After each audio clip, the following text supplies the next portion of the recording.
And this man too, Thomas Voeckler, in his 8th day as the race leader, is now beginning to look extremely tired. We are on the climb now of the Col d'Agnès. It's a brute. It's 10 kilometers of pain. So many things have gone wrong for so many riders today. I think Thomas will now say goodbye to this yellow jersey, but he's doing it with the biggest fight of his career. Behind him by some 5 minutes is no less than Mayo. He appeared to be abandoning the Tour, and he was persuaded to continue, and continue he is. But from the leaders on the race, he's now almost 10 minutes back. And the leaders, yes, we do have two. After 30 kilometers, Voigt and Sylvain Chavanel went clear. Michael Rasmussen caught them up. Chavanel has hit the wall and dropped back. Voigt and Rasmussen still lead the day, but they are being caught slowly but surely. There's the yellow jersey, still rides with the courage of a man who has become so well known to us. Well, there's all the time gaps now, just about working them out. The 50 seconds is indicating the gap between Rasmussen, Voigt and Chavanel. 4:29 to the bunch containing Lance Armstrong, who still looks the strongest of them all back there. He's being shadowed by Jan Ullrich on the climb. There's Jens Voigt and the pain on his face. And behind is, for the moment at least, because he keeps coming back, the yellow jersey of Voeckler.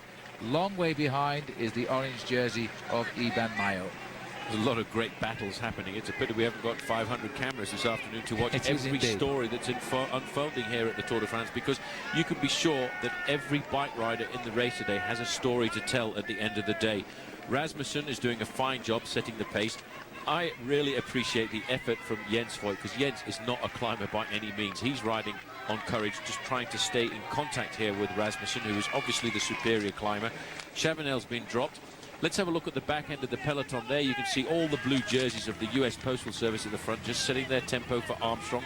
They're not trying to eliminate Thomas Voeckler. They're just doing a job of work this afternoon, riding their tempo, looking back down the main road a little bit. I'm looking for the shape of the yellow jersey. There he is. What a great performance. He's lost himself about a minute, and he's reduced it to 30 seconds. If he goes over the top 30 seconds down, he might catch them back. Well, the situation is Voeckler began the day 5 minutes 24 ahead of Lance Armstrong. Armstrong is in the group about a minute ahead of him or so now. He's beginning to get a little bit closer to that yellow jersey, but the Plateau de Beille is still 62 kilometers away, and this looks like it is Francisco Mancebo, who has ridden well on this particular stage and yesterday's stage 2 years ago when Armstrong was taking the Tour de France in an iron grip. Mancebo is a danger, and I'm not sure that the US Postal boys will allow this to go on for long. Well, they dare not. He's actually in 7th place in the overall classification. He's around about a minute 20 seconds behind Armstrong.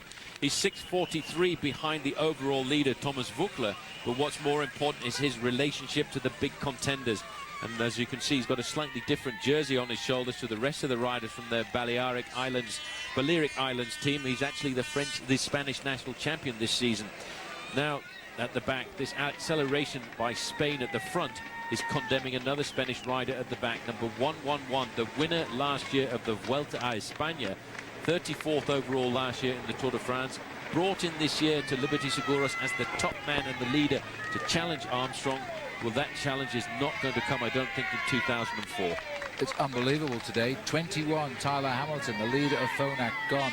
31, Mayo, the leader of Euskaltel, still in the race but gone as far as the overall is concerned.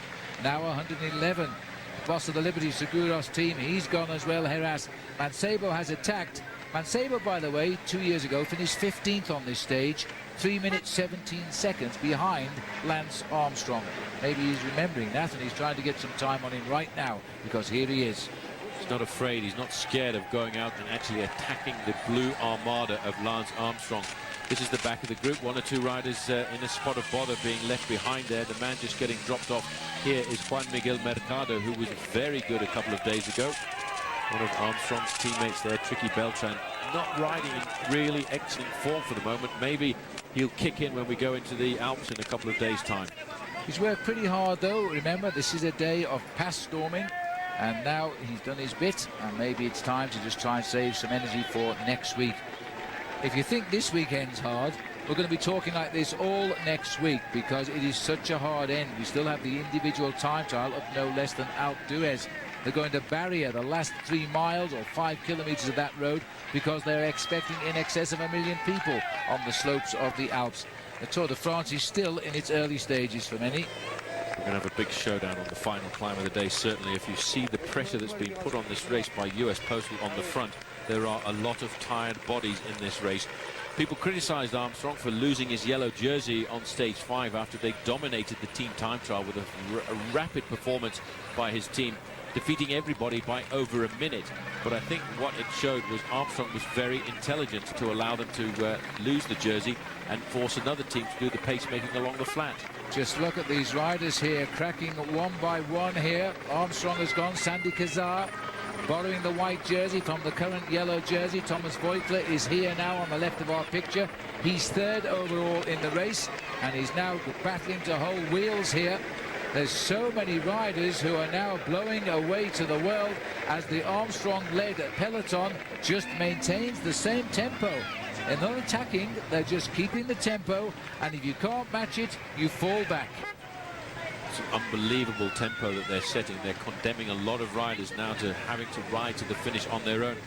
This man here I expected to ride well in the overall classification, Michele Scarponi. He's third in the best young rider competition. He too just can't hang on to the back end of this bus. I'll tell you what, other big names. Ivan Basso, who has projected himself, is still in this group. Jan Ullrich is still there, and so too is Levi Leipheimer. Those 3 riders haven't cracked yet. Mancebo has made the move, but now it's getting a bit difficult. He can't really open up the gap. And I think, in fact, he's going to go back here. Now, they lifted the tempo pole to bring him back. And what they did, they destroyed Heras and they destroyed Sandy Cazar, and Laurent Brochot I saw go as well. And still the posties are coming on. This express mail system works pretty well, doesn't it? It's pretty good. It's an overnight delivery if you really want it. Well, you know, you take your hat off to every cyclist just to get into the Tour de France. You are the best in the world. Then when you clash with the best of the best, this is what happens. And you need the team around you, because these boys are built to look after Lance Armstrong. When their energy goes, they get out of the way and they make room for the next man. Look at that there, Floyd Landis on the front, just setting the tempo. Right behind him, Hincapie.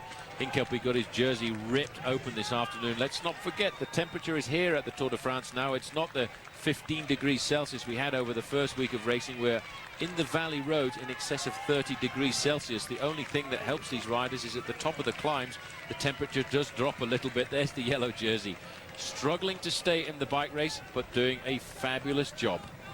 Well, he continues to climb towards the top of the Col d'Agnès. That's where we are now. We've got a little climb coming before we start the big one, the Plateau de Beille. The big one, I think that's an understatement. They're all big today. We've destroyed half the Tour de France on this climb with nobody really attacking anybody. The body has just given up on so many riders. We still have 60 kilometers to go. The Basque flag shown there to the 2 leaders. They are still together. Just look ahead. That is the Col d'Agnès, and we've still got to climb. It's got to be a depressing sight when you are suffering like many of the riders are today in the hot sun. There's quite a strong wind out there too. This is the US Postal Service Express. They are. We'll take a break. Welcome back. The Tour de France on the lower or the upper slopes now of the Col d'Agnès. The leaders are sprinting for the banner. There's 2 of them left. We've dropped to Sylvain Chavanel, who's still riding in no man's land. He hasn't been caught. And this time it is Rasmussen who goes over first, followed by Jens Voigt. They are still in a strong position here, and they should at least make the start of the climb of the Plateau de Beille, because there's been no change in the race behind except the fast tempo, and it's now George Hincapie followed by Floyd Landis of US Postal.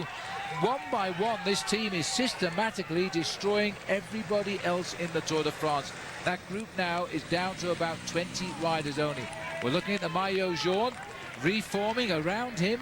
A lot of riders here. He's not out of it by any means. They might close the gap a little bit as they chase down towards the bottom of the Plateau de Beille. It is going to be a real showdown on that big mountain if you've got the legs. Well, the good thing for Voeckler rather, Paul, is that he's got some men around him to help him try and chase back. He's probably about, there's the Armstrong bunch. He might get back yet.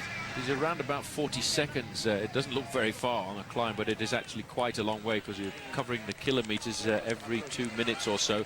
Yes, I think he could get back onto the descent. He has got the advantage to have integrated a group. He'll be able to take some respite from the fact that he's in a group with other riders, and they'll be able to take some risks on the descent.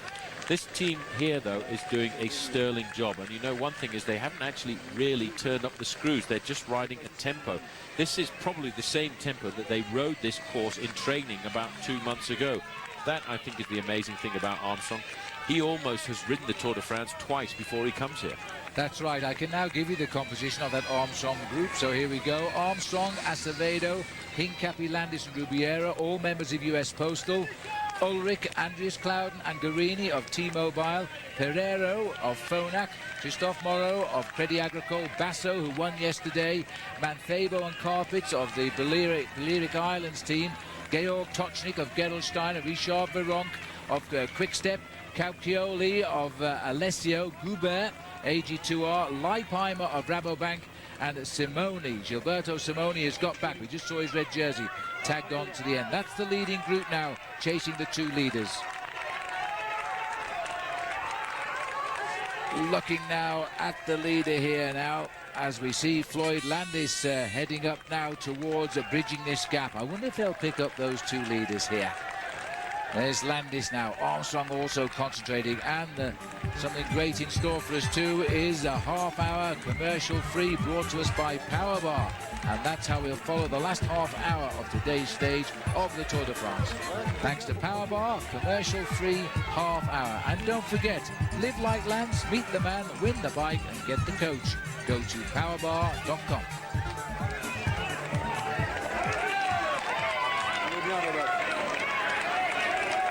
So, a change in the pacemaking. Here we have Landis now. Hincapie drops one place back. Veronk getting poised on the left of our picture as we look, and Moreau is lining up behind him. It's the old French 1-2 for what will be, I think, the fourth place climb. I don't think we've caught Chavanel yet. We haven't seen him go over the top. He's still up ahead, only just there. Veronk waiting till the last possible moment to surge from the pack.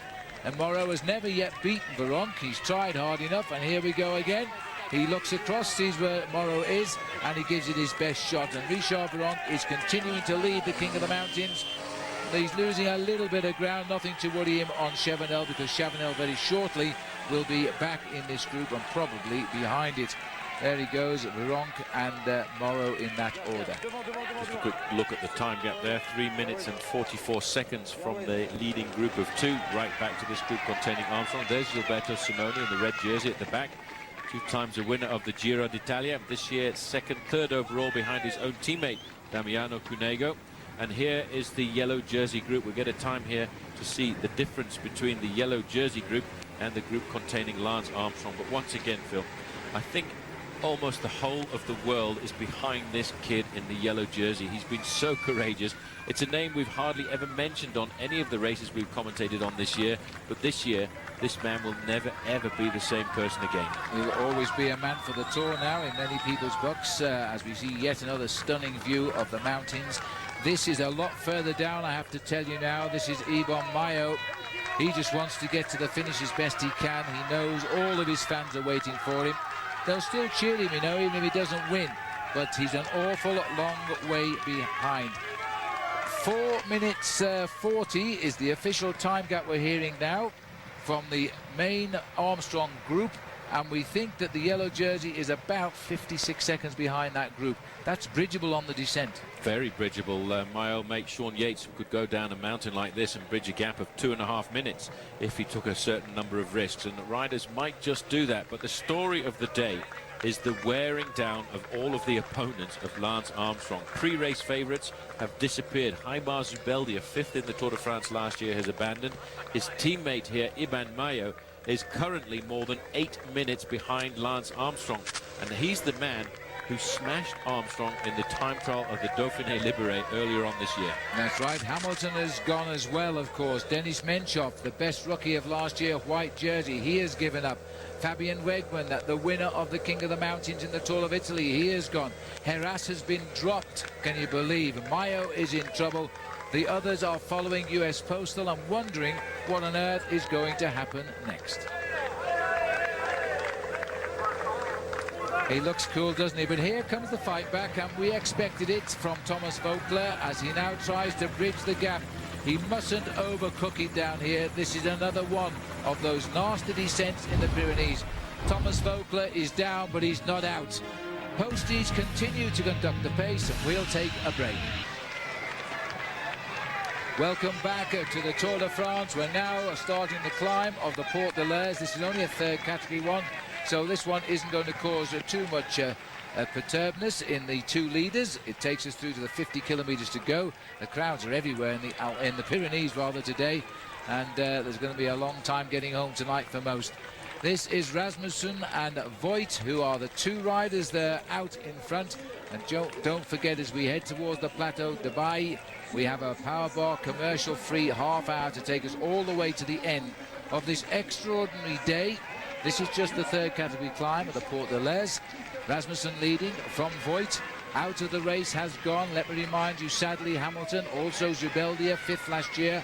In big trouble is Mayo, some 10 minutes behind. Heras has been dropped, he hasn't come back yet. And the King of the Mountains in the Tour of Italy also retiring today, Fabian Wegman. It has all happened on the road today, and I have to say I can't believe the way this race is going today. Let's remind ourselves then, Saturn's Gravity Files defy gravity with the most awesome action sports athletes as they rip it up in Saturn's Gravity Files. That's coming up next after our live coverage of the Tour de France. There is the yellow jersey. He has now started the climb himself of this small climb of the Porte de l'Aise. He hasn't quite caught back, but he's getting close to bringing back the Armstrong group. There they are to the right. This man will not give up, will he? Unbelievable, Paul. We know these boys are just holding tempo. They're not worried about the yo-yoing of Thomas Voeckler. But even so, take your hat off to him, because he's taken big risks on the way down. He went over the top, almost a minute behind them, and now he's almost on the tail of the convoy. That's great stuff, and I know he must have taken a lot of risks on those corners just to make sure he cut off a couple of seconds every time he went into a corner on the group being led here by Lance Armstrong's group. But he didn't quite make the junction there, Phil, before they started to kick up once again. His teammates have spent all of their energy on the flat days leading down here to the Pyrenees, and right now they're paying the toll.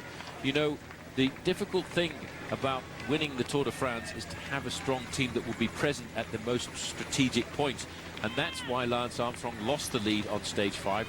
He didn't want to burn his teammates out over the 8 days that we've seen Thomas Voeckler leading this bike race, because if they'd led from then until now, we wouldn't be seeing the blue train on the front of this peloton. No, they probably would have had no legs left, but we've still got Sylvain Chavanel, the teammate of Voeckler, up the road. He's still riding in third place, but he is on his own.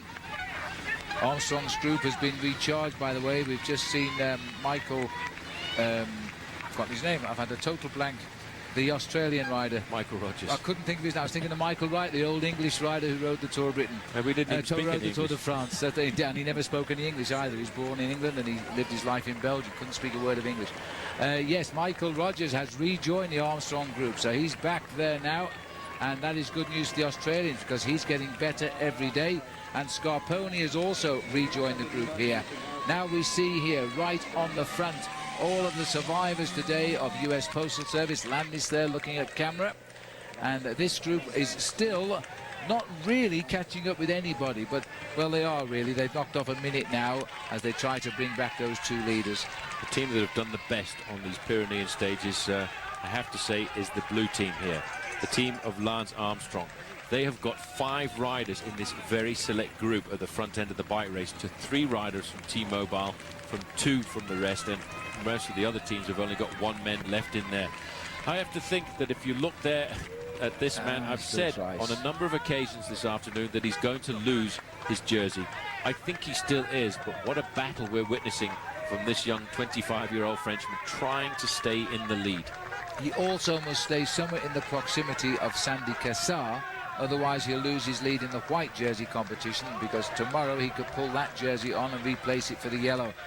This is the scene behind, with still the boys in the orange jersey of Mayo beginning to pick off riders now who have been given best on the climbs, and he's picking through. Maybe he's recovering. That was Isidro Nozel. Sorry about the picture breakup, but that is because of the altitude here and the fact that we are in the very high mountain passes. And every now and again you get a little bit of picture breakup in the live link from the motorbike to the helicopter and down here towards the finishing line. But this is the group a long way behind as well, which is probably why we're getting a weak signal coming up, because Mayo is around about 10 minutes behind the group of Lance Armstrong. Yes, and showing no concern now. As a professional rider, he knows his place. He knows he's been beaten now as they come up over the top here of the Col d'Agnès. 14 minutes behind the leaders. And so that puts him actually around about 11 minutes behind Armstrong. But actually, as the French would say, Phil, chapeau. Tip your hat to that man, because he didn't climb off. I know he wanted to. Psychologically, he was broken. He'd come into this event as a contender.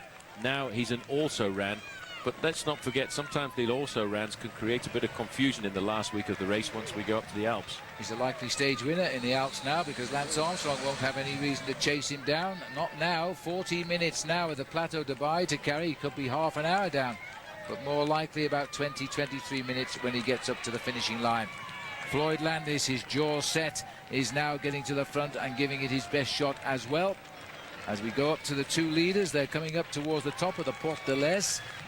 This is only a mere third category climb, yet they've been out of the saddle all the way up, I think. The gap at the moment is 2 minutes to Sylvain Chavanel, 3 minutes 32 to the Armstrong group, and 4 minutes to the Mayo Jaune group. That's a 4-minute spread, and there's still a chance that Voeckler will get back into the tail of the convoy behind the Armstrong group. This is Chavanel. I thought he'd really hit the wall and was going to just stop almost when he did crack, but he seems to have recovered a little bit. He's got back into his rhythm, that rider there. He's a very good, talented bike rider. The French people believe that he's going to be one of the big stars of the future. He's got into his own rhythm on the slopes of this mountain. As I said earlier when we were talking about Mayo, very often in a race you can have a bad patch for 3, 4, 10 kilometers. If you can ride through it, you can very often recover. I can't come up with a physiological explanation as to why that happens. It could be that your body's not taking in enough sugar for a moment of time, or some other weird physiological reason, maybe even associated to psychology. But if you ride through it, you can always come back. And Rasmussen has gone over the top there with 50 kilometers left to ride, just 31 miles to the finish. And still Voigt isn't worried about taking first place. He's happy to be there, I think, right now. They have been in the lead for 125 kilometers today on what is the most vicious day in the mountains so far. It's not just the mountains today. There's no sign of rain. It is very, very hot. There is also a very strong crosswind blowing for most of the way. This is Chavanel still trying to get over third, and I think he should. He was 2 minutes behind the two leaders on the last climb, which is the Col d'Agnès, and he's just about going to go over here. He's, if anything, believe it or not, he's actually closed the gap a little bit to those two leaders. He's now currently a minute 55, which is quite amazing. Well, once he gets to the top of this next climb here at the Porte de l'Est, he's got a very long descent into the small town of Mayo at the bottom. They go downhill for around about 30 kilometers all in all till they get into the final little town of Alos, which is where the climb up to the Plateau de Beille begins. But unfortunately for the three leaders, they are still looking at 31 miles to go to the finish from the top of this climb, which is a long, long way. So we're looking at the main heart of the race now, which contains now Michael Rogers from Canberra in Australia. He's fought his way back, and the race continues under the control of Armstrong. We'll be back. Welcome back, as we now have just tipped over the top of the Porte de l'Est, leaving us 48 kilometers still to ride. These are the two leaders. The first man over the top was Rasmussen, followed by Voigt. 2 minutes 20 seconds later came Sylvain Chavanel, and then at 3.5 minutes Richard Virenque swept up from the peloton containing Lance Armstrong and a very select group of no more than 20 riders. Still trying to make contact is the Mayo joiner Voeckler, and he's far from out of it, and he still could come back, because now we're going down the mountains, the valleys, and then the last 15 kilometers, I'm afraid it's all the way uphill to the finishing line at the Plateau de Beille. Well, there's a race of a different type going on the mountainside, as those horses down there, actually here in the Pyrenees, are wild. They're just free roaming and not interested at all in the Tour de France. They're about the only things that aren't today.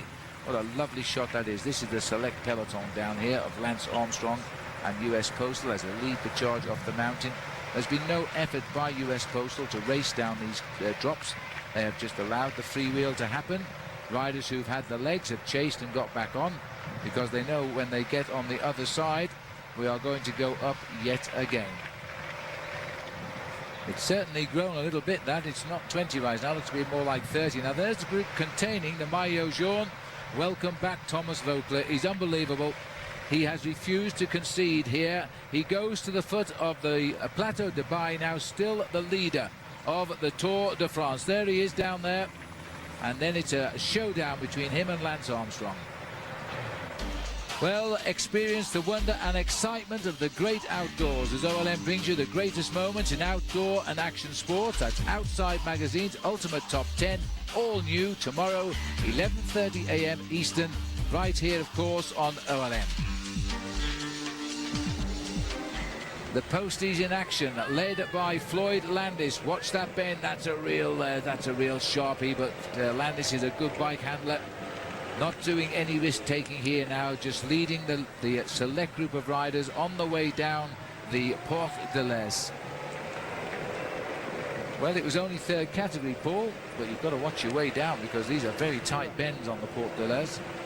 Tricky descent, and it was nice to see that the yellow jersey was only 30 seconds in arrears at the summit of that climb there. And there he is. You can just see him through the trees there. He's not far off the back, and it is Sandy Cassar with him in the white jersey. So we'll see the young rider Cassar, who's at the moment still well up in the overall classification. He started the day very high up there in third place, 5 minutes and 50 seconds down, but those two riders are locked together in the battle for the supremacy in the young rider competition. They are. Sandy Cassar would have to beat the yellow jersey by nearly 6 minutes if he's to lose his lead in that competition to Sandy Cassar. So if he does lose the yellow today, stands a very good chance of riding in the white as the best rookie tomorrow. Now we are heading down. There's the mountain points for you. The riders, by the way, a mere 4.32. There was a 1 point, by the way, for Richard Virenque in the fourth place. But Virenque has had a great day. 5 fourth places in the mountains. 128 points now for Richard Virenque. Rasmussen has moved in to second place, and the Merckx, who was second, dropped away to fourth. He is in the group with Armstrong, by the way, Axel Merckx, albeit he had to chase to get back there. Good to see Axel getting up there. Jan Ullrich is in that group as well. There's not a problem for him. And possibly the future leader of T-Mobile is in the group as well. The man who finished third on yesterday's stage, Andreas Kloden. Also, the man who won the stage to the summit of the very difficult climb of La Mongie, Ivan Basso. Most of the men who rode well yesterday have integrated the route, but again, we've actually seen a lot of big contenders fall by the wayside this afternoon, and I suppose the most dramatic news is the abandon of Tyler Hamilton. And I think, Phil, it's the first time he's ever abandoned in the Tour de France ever since he started to participate. That is absolutely right. One man who hasn't got back, and we saw him slip off, though, was Roberto Heras. He's not here at the moment, and that seemed to be eliminating him as well from the likely high finish at the end of the Tour de France. They're just allowing Landis to stay at the front the whole way at the moment now, US Postal, and steer them down the mountain. Christophe Moreau will be very happy being in this group, the only man in his Crédit Agricole team who is, as they continue what is a long descent here now as we drop off the heights down to the valley. Ornolac is the town where we have the second and last sprint time bonus of the day. That'll take us into the last 23 kilometers, which is just 9 kilometers to go before we start the climb of the Plateau de Beille. There they come, snaking through. Very tortuous descents here. With the yellow jersey now, there he is. He's out of the saddle coming round the corners as he quickly tries to move up the group. He is such a clever bike rider as well, and goodness knows how he must feel. He must be absolutely shattered. I think we'll talk about this young man a lot more in the future, because after all, He's only just turned 25 years of age, and the strange thing, I remember my uncle telling me once, my uncle was a very good rugby player, he said that a rider or an athlete's body naturally changes when you get to 27, 28, 29 years of age. There's something that happens when you actually fill out and take a little bit more muscle mass, and that's when the moment is that your body gets that little bit more stamina. So that's what this young man, Thomas Voeckler, has got to look forward to over the next couple of years. He will get that bit stronger, he will get a slightly heavier upper body, plus the ability to make this endurable effort over a longer period of time, and we could be possibly looking at the next winner of the Tour de France for France. Well, that would be absolutely amazing. They could certainly do with that. They've been very sorry since Bernard Hinault retired, because they've never really had a big winner since then, not in the Tour de France anyway. But they always get something out of this race, and not more than this year. They're having one of the best tours for probably 10 years. There's the very select group. It's certainly grown in size now. Once we have 45 riders have got back together on the descent. US Postal waiting now for the start of the Plateau de Beille. When it comes, I don't think that they will again do any more than their tempo riding. If anybody feels they can get rid of them, then it'll be down to them to attack. Depending who them are, that'll decide whether Lance Armstrong moves or sits tight. Well, I know Spain wants to get the victory this afternoon, but there's not really that many Spaniards left in that leading group. Having a look down, I do know that Francisco Mancebo is in the group. He'd be thinking about trying to get a win. Sylvain Chavanel is caught in no man's land. The two leaders are around about 2 minutes in front of him. Chavanel's had a pretty good season so far this year, and I think we were all very surprised when he won the 4 days of Dunkirk. But to prove that it was no fluke, he actually backed it up with a win in the Tour of Belgium about 2 weeks later. Yep. He's a very good stage race rider, but he had a big ambition today. It hasn't really worked out for him. He's tired now, that's for sure. He'll get swept up very, very shortly on the Valley Road when we get there, of course. This is the Armstrong-led descent at the moment. They come through this beautiful park, through the trees, as we continue on our way here. These are the two leaders now. Sharp left to the cheers of the crowd. Well, let's have a little look at our chappie again. There he is, our running man. Don't forget, Tour de France, exclusive highlight, behind-the-scenes action. AOL broadband members, off you go to AOL keyword Tour de France, AOL.com. Still the two men at Postal here. There they are. They've swept him up. It's been a long time since they last saw him. He went away at 30 kilometers. He's been caught 39 from the finish. We'll be back for our commercial free soon. Well, it always happens in live television, doesn't it? As we left you for the commercial break, Lance Armstrong had a flat tyre. Here it is. Stretches his back. No panic at all by him. Took his own wheel out. A mechanic put it in. The boys waited for him. Only one came back at this point, but everybody came off the front of the main field. And in fact, the front of the main field stopped racing. Richard Virenque, Levi Leipheimer were on the front. They didn't push home any advantage from the unfortunate situation of the race leader-elect, shall we call him, Lance Armstrong. There he is now, back in the peloton. Well, that all happened at 38 kilometers to go for Lance Armstrong, and the race didn't go away from him. He's now back in the bunch, and he'll cut his way through. It was amazing there, Paul. Absolutely no panic. I thought he'd get on the roadside and do a full stretch for a moment. The thing about a real professional bike rider is you cannot panic. If the rider himself starts to panic in a moment like that, that panic actually gets taken across to the mechanic. Because the mechanic then, if he sees the rider is nervous, gets just a little bit more nervous himself, and it takes him that bit longer to get the wheel in. Now look at this. Armstrong took the wheel out, threw it out of the way so that it didn't hamper the progress of the mechanic, and then what happened after that was he got straight back into the race. Meanwhile, Phil, none of this has any effect on what is happening at the front end of the bike race, except for the fact that the advantage of the two leaders has crept up somewhat to 3 minutes and 52 seconds. Yeah, a slight advantage, a slight stay of execution, I would suggest now, looking at the faces here of Rasmussen and Jens Voigt. They're absolutely scorching under the sun, don't forget. And we're running now into what is the last 35 kilometers of the day. The group behind Armstrong's group now has swelled up to 31 riders. There it is from the helicopter. And they're all back together again. There's another big group getting on from the back now, so it's probably more than 31 riders. The yellow jersey of Thomas Voeckler has come back to the front. which is what you feel when you're in the race leader's yellow jersey. You should be seen near the front of the bunch, and he is back in the group. And it's status quo now because US Postal, led by George Hincapie, have got themselves back into the driving seat of the train. Well, I think Armstrong will actually have found himself an extra teammate in this group as well, because a little earlier I'd also seen that Manuel Beltran was riding alongside the yellow jersey, so I expect he has reintegrated the group as well. Number 61, this is the leader of Team CSC. His previous performances in the Tour de France have been 11th overall a couple of years ago when he was the best young rider. Last year he finished 7th overall.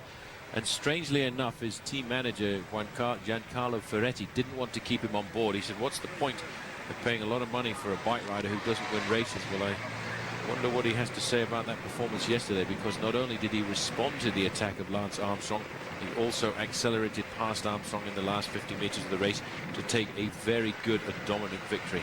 Maybe we'll be treated to a reenactment on the climb up to the finish today, because the climb today is much, much harder than the climb to La Mongie yesterday. It's a question of whether these boys have got any strength left or appetite even for the finish today, because they've had a hard day. Well, Carlos Sastre in this group as well for Team CSC. For a moment there, you could just see that, in fact, the winner of yesterday's stage, Sherwen Basso, was completely isolated. Now, if he'd had a flat tyre, there wouldn't have been anybody alongside to pace him back into the group, which just goes to exaggerate why it's important in a race like the Tour de France to have a strong team alongside you at all times. Well, we just caught a glimpse of the face there of Thomas Voeckler. He looks pretty cool again now. He's recomposed himself. There's Rubiera. He seems to be the bottle carrier on the team. He's been back again to collect all the bidons. There they are in his back pocket. And now it's a little matter of lifting the pace and getting up to the front and distribute them to the boys who are doing all of the work. There's Basso, just having a chat there with his teammate Carlos Sastre. Sastre had a great race here a couple of years ago, so you must have to watch out there. Most of the riders that matter are here, but I've not seen Heras. We saw him get dropped and he hasn't come back. There is Ulrich, who again gives nothing away. We never know quite how this man is feeling. He never seems to go out of position, but he showed us yesterday he cracked big time. So he is looking forward to perhaps a better day today. Andreas Kloden is here, and his teammate also Giuseppe Guarini. 3 T-Mobile boys in this group. I don't know if you caught a glimpse of that drink that Jan Ulrich is taking on board there. That's one of the most popular drinks among the professional bike riders. It's a very high calorific drink. It's actually disgusting to try and taste, but it contains a lot of carbohydrates for a rider. In a situation like this, it's the ideal moment to take it on board. It probably contains around about 650 calories, which is probably why Jan Ulrich is taking it on board just now. He needs to get a lot of calories into his body for the final climb of the day. 10 miles of climbing up to the summit of the Plateau de Beille, and he doesn't want to go through what he went through yesterday. 17 kilometers, or just over 10 miles, to the bottom of the final climb of the day. We just coursed through this valley. The gap continuing to open. Can't believe this yet again. It's gone out now to 4 minutes 16. The race preoccupied with the puncture of Lance Armstrong. These are the 2 leaders. Absolute heroes today to go past storming like they have done. They went away at 30 kilometers. Rasmussen caught them up at 63 kilometers, but since then we've dropped Chavanel, who's now been passed.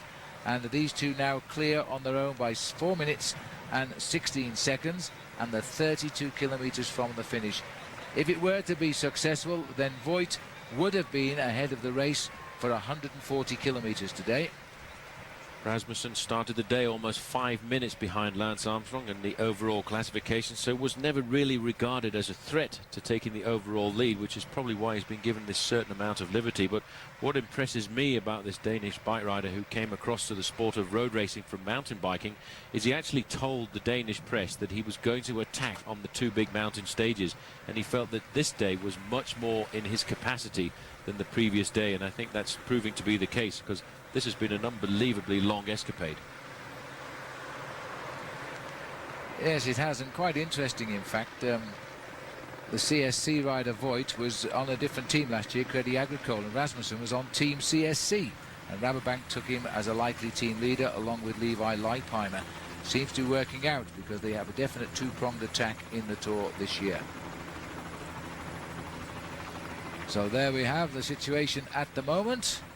And don't forget it, just a quick reminder, following the live coverage of the Tour de France, up next is Saturn's Gravity Files, most awesome sports action athletes. They rip it up in Saturn's Gravity Files. That's straight after the live coverage of the Tour de France. Beautiful scenery, isn't it? Down there below the trees, grateful for a bit of shade, I would think, are the men of the Tour de France, and what great men they are. Jan Ullrich taking a drink for the final assault. We'll be back very soon. The two leaders now as they continue through the town of Mayo, and they are now at approximately 28 kilometers still to ride. There is the gap. It's still good at 4 minutes, you know, and there's still a chance on the Flat Valley Road as we head towards the town of Les Cabanes, which is the entry town to the plateau. There's the driving force of US Postal. Been a little bit of recovery from the way of Thomas Voeckler, the yellow jersey. He's right in there as well. But there's a lot of big names who have missed out that we've talked about for nearly 10 days. This was their territory, and they haven't excelled at all. Behind is Alberto Heras. Behind is Iban Mayo. Out is Tyler Hamilton. Out is Zubeldia. And out is Fabian Weckman. This has been an amazing day in the Tour de France. And in all honesty, no one has attacked. It's been a matter of stay if you can or go if you can't.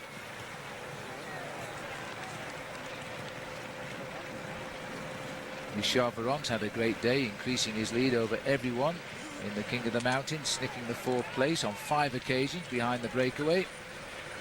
And now just settling down for a final assault on the final stage at the Plateau de Beille. It'll be interesting to see here. I think it'll be more or less a free-for-all of riders who will try to get the day's win, who won't affect Lance Armstrong, and hope that he won't counter their moves. But I'm sure in this group there are riders here like Christophe Moreau, possibly even Richard Virenque, who will try to go again here and win the day. Mancebo, I think, will also try, but I think he's a little bit too close to Armstrong to be allowed much of his head. We spiral around the beauty of the area here, the chateau here. This is the ruins of the Castle Lagarde, and this I think was built about 1215, so that makes it a 13th century castle. A long time ago. It was actually demolished during the French Revolution. I think they knocked down quite a few of the chateaux in those times, and that was around about the end of the 1700s. 200 years ago, the French decided to knock a few of their wonderful chateaux forts, the French word for a castle, down. And that one was one of the ones that has been left in ruins ever since. These two guys aren't looking at the scenery, they're not looking at the sights, they're just trying actually probably not to look upwards either towards the sky, because right in front of them is the very big climb of the Plateau de Beille. They're going along the valley road right now. They've been through the small town of Mayo, and now they are just getting themselves ready for what is going to be the final big ascent. And I think it's going to be a pursuit race up the slopes of this mountain, because I think there'll be some serious reactions in the main field, and they will just hope that they can conserve a certain amount of their advantage charging up towards the top.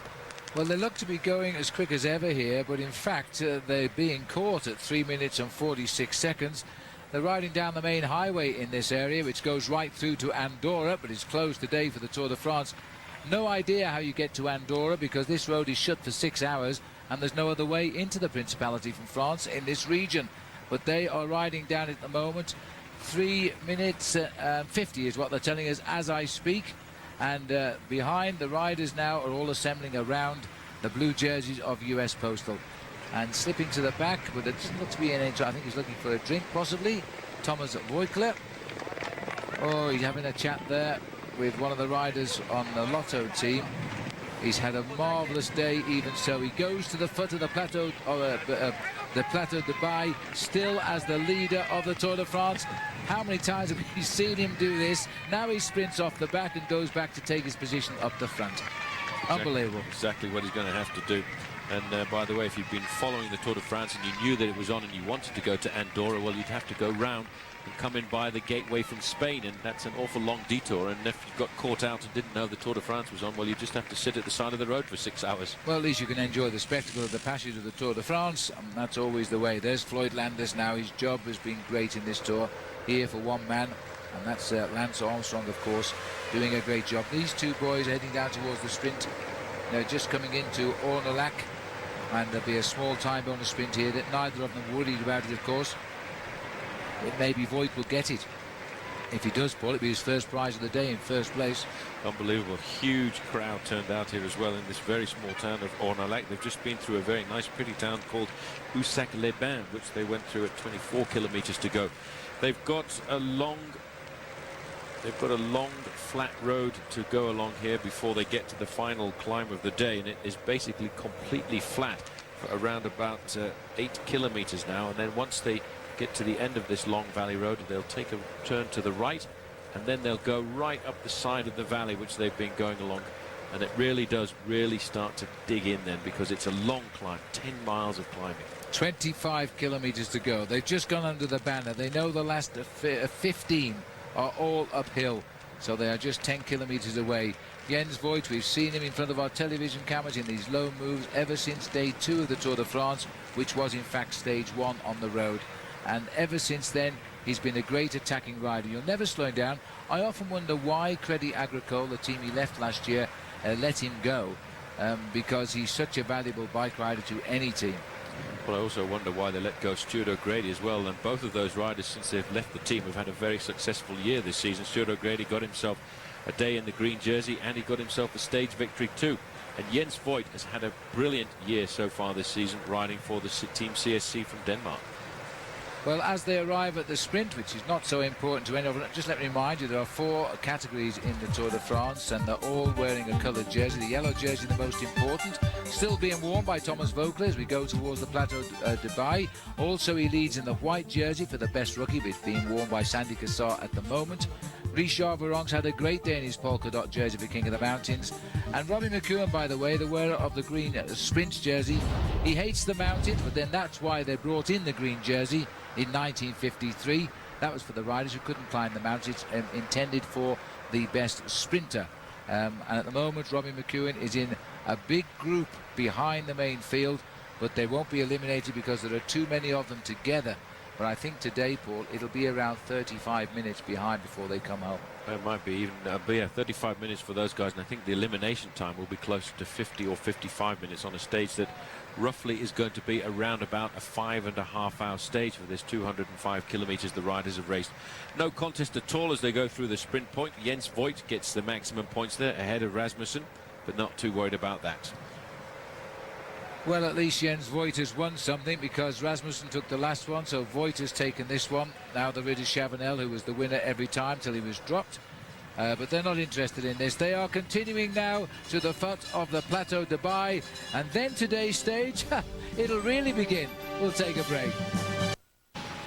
Welcome back. US Postal here, coursing through the town of Ullrich as they're heading towards the last 20 kilometers of the stage.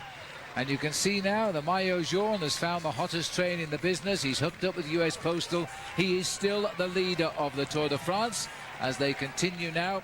And there's still a big gap here, 3 minutes 18 at Armstrong's group as compared to the Breakaway group, which is still Rasmussen and Voigt, who have had a tremendous ride today. Here are the 2 leaders now, and there's the forest ahead. We'll be going right round the edge of that, and then we'll begin our climb. 20 kilometers still to go for the leaders. There's the banner across the road. They had at 25 kilometers, 3:25 the gap. Once they go under that banner, that is 4 kilometers to the small town of Les Cabanes, and that's when the climb will start. 20 kilometers to go. They are really going to have to charge up to the line if they're going to survive, but it's going to be very, very close. Behind the riders is the 20 kilometre to go arch across the road, which puts us 5 kilometres from the start of the final climb of what has been an horrendous day. Top riders have abandoned the Tour de France. Top riders are behind the leading group in the Tour de France. 2 riders lead at the moment, and Lance Armstrong seems to be in control. But the leader of the Tour, Thomas Voeckler, has fought and fought. He keeps coming back to the side of Armstrong. He is going to the final climb of the day, still the leader of the Tour de France. And I have to say, the artists here in France are something special. They're really turning out the style for the Tour de France this year, and they're being rewarded by a brilliant performance by a young Frenchman by the name of Thomas Voeckler. Because, Phil, I think the amazing thing about this young Frenchman, he's been dropped on every climb of the day since we left. After 42 kilometers and he hit the first climb, he was dropped and every time he's fought himself back into the race to stay in contact. He's going to have a hard time on this final climb of the day, because climbing up to the Plateau de Beille is a brute of a climb. It's 16 kilometers in length. Its average gradient is 7.8, but there are a couple of points where it's very close to 10%, and that's where we'll see some riders throwing out the sandbags, I think. It's going to be horrendous showdown on the Plateau de Beille today. Remember, this is only the hors d'oeuvres of the mountains when we leave the Pyrenees. Tomorrow, a flashy stage will take us to the lovely Roman city of Nîmes, and then a rest day. And they'll need that, because after the rest day, we race up to the Alps, and we have an horrendous few days in the Alps before we go to the final time trial at Besançon, and then the final showdown, of course, when we'll all arrive on the Champs-Élysées. I'm not sure how many guys are going to get there right now, because we've lost a few today. We're down to 160 now, and there's still the big mountains of the Alps to come, so it could be a small field going up to the Champs-Élysées. This man, I hope, is among them. He will go home to Paris a total hero, whatever happens in the next few minutes, because he's led the Tour for 8 days. He's fought himself right back in. He still goes to the final climb of 15 kilometers with 5 minutes in hand over Armstrong. And Paul and I both agree, if he leads tonight, he'll lead us to the Alps. He certainly will. That's all he's got to do, but it's going to be a real tough effort. He's done an unbelievable job. I cannot believe the number of times that he's actually pulled himself back into the race, having been dropped on 6 occasions so far today, and pulling himself back to the group of Armstrong. Well, there's the long, thin line of the Tour de France. It's a valley road at the moment. It won't be in a minute. As we look down from the helicopter, the main peloton in the Tour de France on this valley road, since we came off the Porte de l'Aise, we have built in size to around about 45 riders in that group, as they now pass under 20 kilometers to go. 20 kilometers to go. No time check coming at us yet, but it's going to be around 3¼ minutes, I think. So as we continue on our way here, let us just remind you here, our top 10 tomorrow, it's all brand new in the outside ultimate achievements in sport, and that will come to you tomorrow at 11:30 a.m.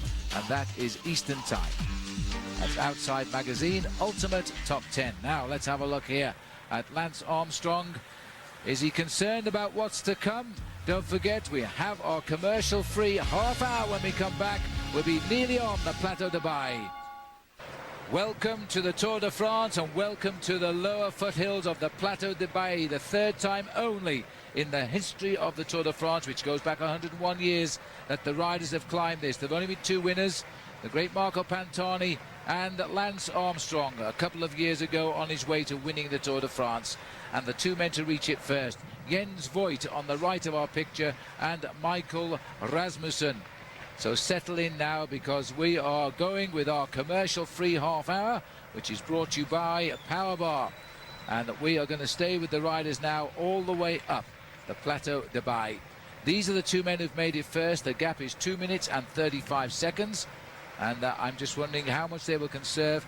If I was honest, I'm about to say, just what point will they get caught?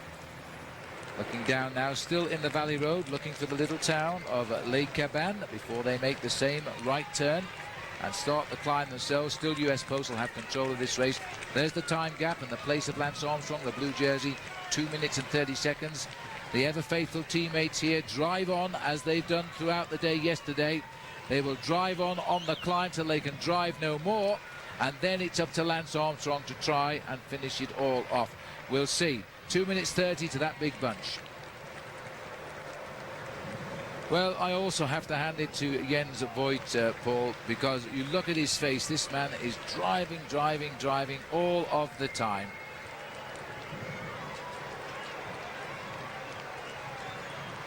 9.1 miles to go, or just on 15 kilometers to the end of today's stage. It is all uphill, even when you cross the finishing line to where your car is parked. And now we're on the Plateau de Beille, and coming into the town of Les Cabanes before they start the turn to go right are the team of US Postal, led by George Hincapie, Floyd Landis. They're running into the final approach now, 2 minutes 25 seconds down. What is the yellow jersey thinking down there? He's got to stay closer to Lance Armstrong. If he goes back 5 minutes, he'll lose his lead. There is Armstrong driving like he's never driven before. He is an amazing cyclist. I think you know what the riders think about riding uphill with helmets on, because as soon as they got to the bottom of the climb there, all helmets were taken off by all of the riders in this leading group. The rules nowadays in international cycling say if the final climb of the day is more than 5 kilometers, you can remove your helmet. I think that is Floyd Landis swinging off here. He's done a fabulous job. He did a quick tap on the shoulder. It must have been Floyd Landis, because Levi Leipheimer there just tapped him on the back to say, good job, well done. I'll see you tonight. We can talk about it all over in the bar. That is amazing. It's mano a mano, everybody against each other. Yet when it comes to the end, they talk to each other about how tough it was and how hard it was. And it was each other who caused all of the pain. I'm just wondering here now if there is a bit of a split going on here. This is at the back of the race, and it's Richard Virenque. I really thought he might have tried to win today. But on the lower slopes, Virenque immediately has eased up and looks as though he's dropping back. He knows there's a tough week ahead, and he's thinking only of a record number of victories in that King of the Mountains jersey. So he's turning away here, double points on the last climb of the day. No, I'm not sure that he could actually think about possibly finishing in the top 10 on a stage like this. I think he's looking here at sense being the better part of valor, and thinking about the fact that we're facing up now to what is going to be a very difficult last week of the Tour de France, and he knows that there's going to be some big battles in the Alps to come. We've got one flat stage tomorrow, and then a big, heavy menu of mountains in the Alps. On the front there is the yellow jersey just sitting on the wheel of Lance Armstrong. Armstrong's team is still looking exceptionally strong. Riders being tailed off at the back end of the group. Chechu Rubiera doing the job now, moving forward into the next position is Jose Acevedo. I was looking to see if I could see George Hincapie, but he too must have disappeared from the fold. I think that was also his final ride of the day, and now here's the Phonak rider Oscar Sevilla, and I thought he might have gone up with him, but he looks as though he also has been detached here. So Sevilla, who rode very well yesterday, is now being dropped. We hit the climb in a group of 35 riders, and now already it is becoming an elite group. Back up to the leaders here. This is Rasmussen, and with him is Jens Voigt. Looking at 13.8 kilometers to go, and it gets harder, not easier. 2 minutes and 4 seconds advantage over the front end of the chase. The front end of the chase is led by Lance Armstrong and his US Postal Service team. The man who is doing a brilliant job on the day is on the right-hand shoulder there of Lance Armstrong. As you can see here, a little bit further down, riders just trying to survive. That's Laurent Brochard there trying to fight his way back into the group. And it looks to me as if here there's a rider from Quick-Step, I think, just must have had a mechanical incident, because that's Juan Miguel Mercado riding his way up through the field. White jersey of Sandy Cassar here, third overall. He's the problem. There is a switch of tires there. Christophe Moreau trying to get changed wheels here with a teammate, and it looked to me as though the teammate there was probably, it couldn't have been Tor Hushoff, surely. Botcharov. Oh, Botcharov. Russian rider Botcharov. This is a slow change. They could have done both bikes. This is always the worrying thing at the bottom of a climb. Christophe Moreau had ridden so well, it's taking him forever, and if actually you can see, the problem is the team mechanic of this team is so far back in the convoy of cars that it can't actually get here. The team mechanic will arrive now, but that's the important thing of having a good team, being high in the overall classification, because your team car in the order of cars is much closer to the front, can come up alongside very easily. The big problem there, let me just explain, these riders were on separate machines. He has got a very special bike for the mountains today, and I think Botcharov didn't have exactly the same size of the rear end of his bike, which is why they had to adjust the rear mechanism. Well, that's a shame for both of them, because I think they're both out of it now. They're not going to tempo ride back up to these. As we could see there was a whole different ball game going on. Sandy Cassar, third overall, has been dropped. The Mayo jaune is still there and looking a lot better than he did on the previous big climbs. And remember, he's got to finish ahead of Sandy Cassar, or at least not too far behind him, to move into the white jersey, should he crack and pass the yellow to Armstrong. Richard Virenque now settling down to a long and lonely climb. He's not worried. He's saving his energy for bigger things. Now there's a move here, acceleration coming from AG2R at the front of the group ahead of Lance Armstrong. Now this was something I did not expect to see anybody from AG2R going out on the attack.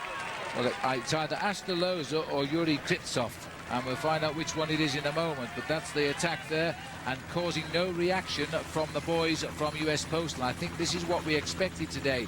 Lance hasn't had any reason to attack, because all of the riders seem to be destroying themselves down there. Jan Ullrich is there. You can just see the pink jersey of T-Mobile creeping in every now and again. Mayo Jaune at the back. Mayo Jaune, the yellow jersey, has been dropped from the Armstrong group. Now he mustn't panic. If he wants to stay in the yellow jersey tonight, he's got to get into a rhythm and just ride at his own pace. And only that way can he limit his losses. And Axel Merckx has gone. There's the Mayo Jaune now. Axel Merckx has just gone. Rick Verbrugge has just gone. They're both behind him. He needs to just ride sensibly now and just hope he can limit his losses to 5 minutes on Lance Armstrong. If he can't, he must also stay clear of Sandy Cassar. At least he'll continue in this race as the best rookie, and surely he deserves that. Well, the time gap coming over race radio right now has been reduced again. It's 1 minute and 25 seconds from the leading group of 2 back to the Lance Armstrong group. Chechu Rubiera here doing a fabulous job. Yes, indeed. Rubiera now taking over the job. We can expect Jose Acevedo to come up and do that next as they continue to climb. Ulrich is still there, and so too is Andreas Clouden as they continue the climb here. 1 minute 41 now to the leaders. They're not going to survive, and we've got nearly 13 kilometers to go to the top. 2 more riders being dropped from this group, Cacchioli and Simoni. So they were looking down now on a group which was 35 at the bottom, has now reduced to just about a dozen, and not included now just having been dropped here and picking up a teammate, and it's Sylvain Chavanel here still finding legs from somewhere, and that's the yellow jersey of Voeckler. Moreau has had a wheel change. He's slowly picking his way through. He's up with Laurent Blochard on the right there now, and he comes up to Botcherov, who gave him the wheel, is still riding with him. Oh no, that was Patrice Algan on the right. That's another teammate. So Crédit Agricole had 3 men up here till the problem started. What this man has to do now, not panic, try and get into a rhythm, use his teammate to approach him up to the groups and then make his way up through the groups. But the way he was riding this afternoon, he could have stayed with them for an awful long time. There's just 15 seconds now separating the yellow jersey from the Lance Armstrong group, so the yellow jersey is doing a fabulous job once again. But as I said, what he needs to do is not panic, just ride at a nice, comfortable pace. Michele Scarponi just there going off the back. So Michele Scarponi, we've just passed Juan Miguel Mercado, has just gone by us now as they continue to split up. Carlos Sastre, who's always ridden well on the climb of the Plateau de Beille, he's also now in trouble. Remember, we're climbing up here to the high spot of 1,780 meters. It has been an horrendously long day in the saddle, and this is the hardest climb of them all. It does level out, or it doesn't level out, but you get into open spaces on the top.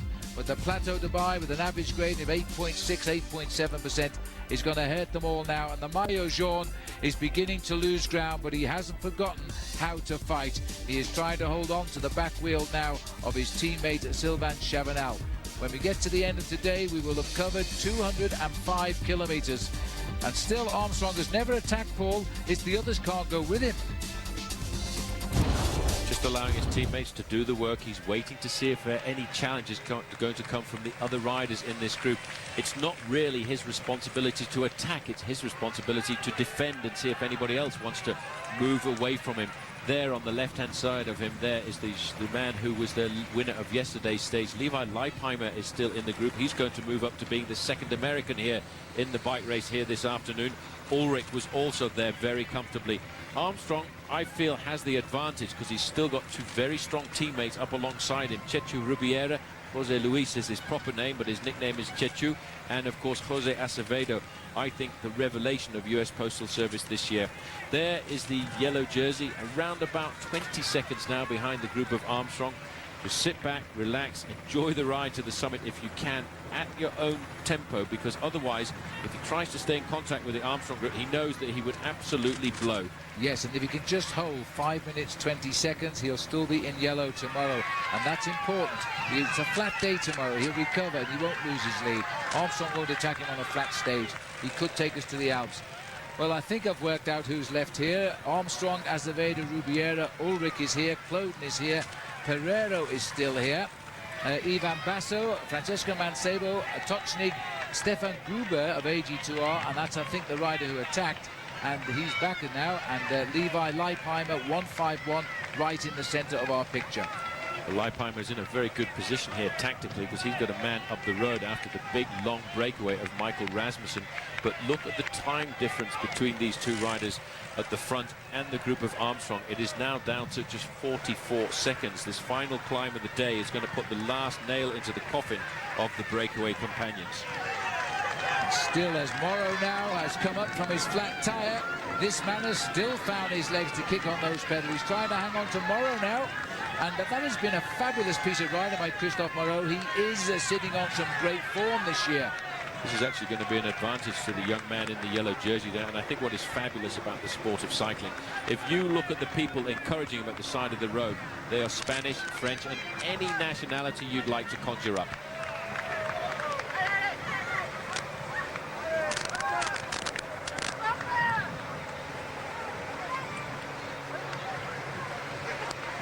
We are looking at the face of Christophe Moreau, who is riding himself back up towards the Armstrong group right now. After his wheel change, he's just gone past the Mayo jaune of Thomas Voeckler. Moreau still sits 14 minutes or almost off the race lead, so he's no big danger, but he's having such a good tour, he could climb up towards a podium place. There's the Mayo jaune. If he doesn't concede 5 minutes to Lance Armstrong, he will keep his yellow jersey. He's 11 kilometers to hang on.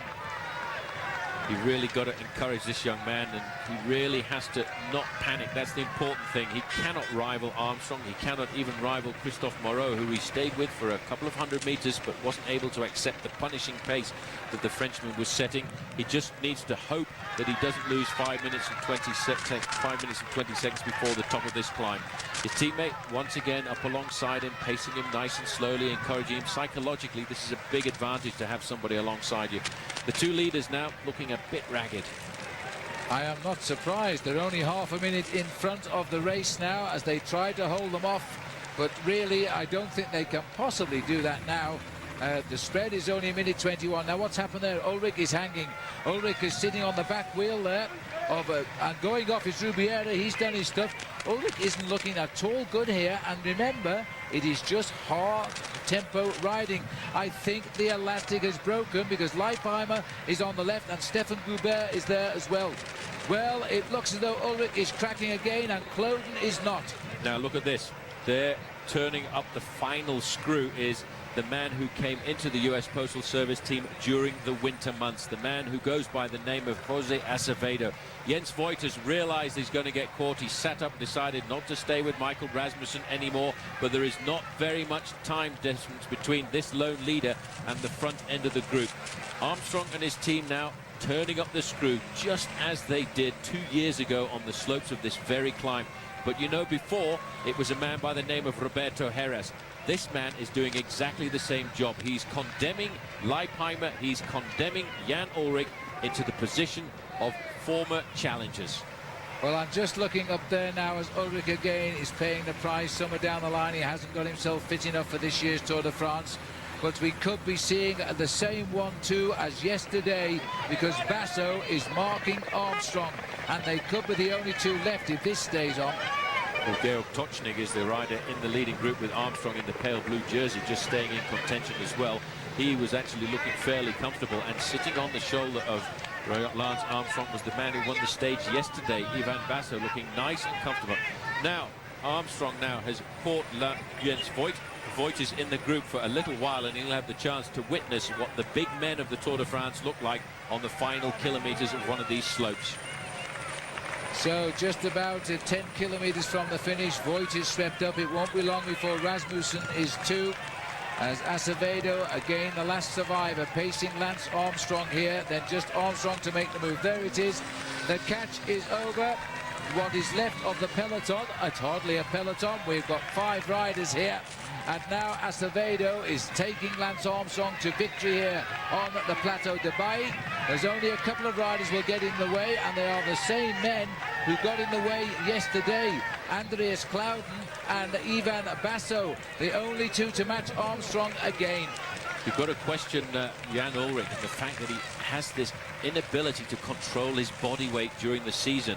He put a lot of weight on in the early part of this season, and before the Tour de France lost himself 5 kilos in the last month before the event came up. Now that cannot be good for the body, and that's absolutely certain. Just looking down there, that is Sandy Cassar there, trying to get himself back into the action as well. So as the battle continues up the Plateau de Beille with 10 kilometers to go, remember, we're watching a commercial-free half hour brought to you by Power Bar. And what a battle it is turning out to be now. Acevedo, the only one again left with Lance Armstrong. That's all part of the US plan. Now it's his job to pace him until he can do it no more. And then it's a free-for-all for the day win. Well, Ivan Basso said yesterday he had a good day, but he didn't know whether he would have another good day. Well, I guess we know the answer now. He's having a good day. But don't be too surprised about this man. He's got a very good association with the Tour de France. The first year he rode the Tour, he was riding high up in the overall classification. I think on that occasion he was actually leading the white jersey competition. He crashed on the road into Colmar on the 14th of July as Laurent Jalabert was winning the bike race. He then came back a year later, finished 11th overall and won himself the white jersey. Last year he was 7th overall. This year I think he's going to be just a little bit closer. Well, he's found something special now. Basso has started the day in 6th place, a 6:33 behind Thomas Voeckler. He's now getting time on him. He could be right up behind the new leader, Lance Armstrong, tonight, if it's going to be that way. 10 kilometers to go. The battle here on the Plateau de Beille will continue. Commercial-free half hour brought to you by, as we watch now, Lance Armstrong here dripping in sweat, Paul. Did you see the way this guy is unbelievable, the way he just allows his team to do their job, then he just says, thanks guys, see you for the champagne tonight at dinner. Well, you know what? He has built over the last few years the best team in the world. It really is amazing the way the team has changed from the team that he had back in 1999 when people said, what a weak team this US Postal Service is. There's no way they can control Lance Armstrong. There's no way they can defend. Tocznik has gone off the back of the group that he was with just a few moments ago, but he's going to ride a very high place in the overall rankings with a performance like this. But to come back to Armstrong's team, he's built the best team in the world for the month of July. This is a magnificent team that he's got. He has complete and utter confidence in them. They all know their job in the team, and when they come to July, nobody else has any other ambition except to help him win the race. It is absolutely incredible, and the 5-time winners prior to Lance Armstrong all had a bad 6th Tour, but there's no reason now to think that Armstrong will have a bad 6th Tour. He is just too good for the field. He is winning this Tour these past 2 days without seriously attacking them. They just haven't been able to match the tempo-paced riding of the US Postal team.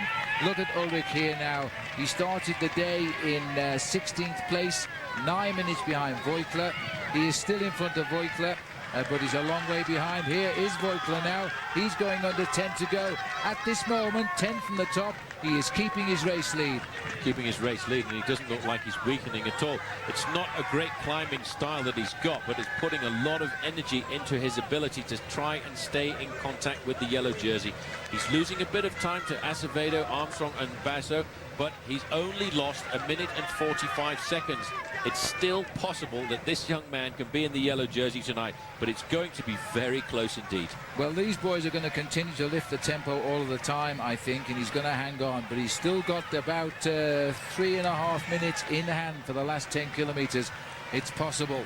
Armstrong still happy to ride behind Jose Acevedo here, and just wait for the moment. If it comes, then I wonder if Lance will remember yesterday when Ivan Basso beat him to the line, the criticism he got because they said he gave him the stadium, which, by the way, Paul and I are certainly not a party to because we don't believe it, but we'll see. We'll see if he attacks him. And the return of Tocznik here, who is a bit revitalised man these last couple of years. He was last year's champion of Austria, and he is a very, very good climber. Now he's refound himself a little bit. National time trial of Austria this season, and certainly a few years ago we thought he was going to be a rider who could finish high in the overall classification. I think we're looking there at number 17, the new leader of T-Mobile, a man who a few years ago won Paris-Nice, an early season stage race in dominating style, and we thought this is the new German star. He vanished for a couple of seasons. This year he seems to have turned over the fold, and he's coming back to the top of the sport. Jan Ullrich what can you say? This man has been to the Tour de France on 6 occasions. He's won once and he's finished second on 5 occasions. He's going to have a hard time, I think, Phil, this year actually getting second place.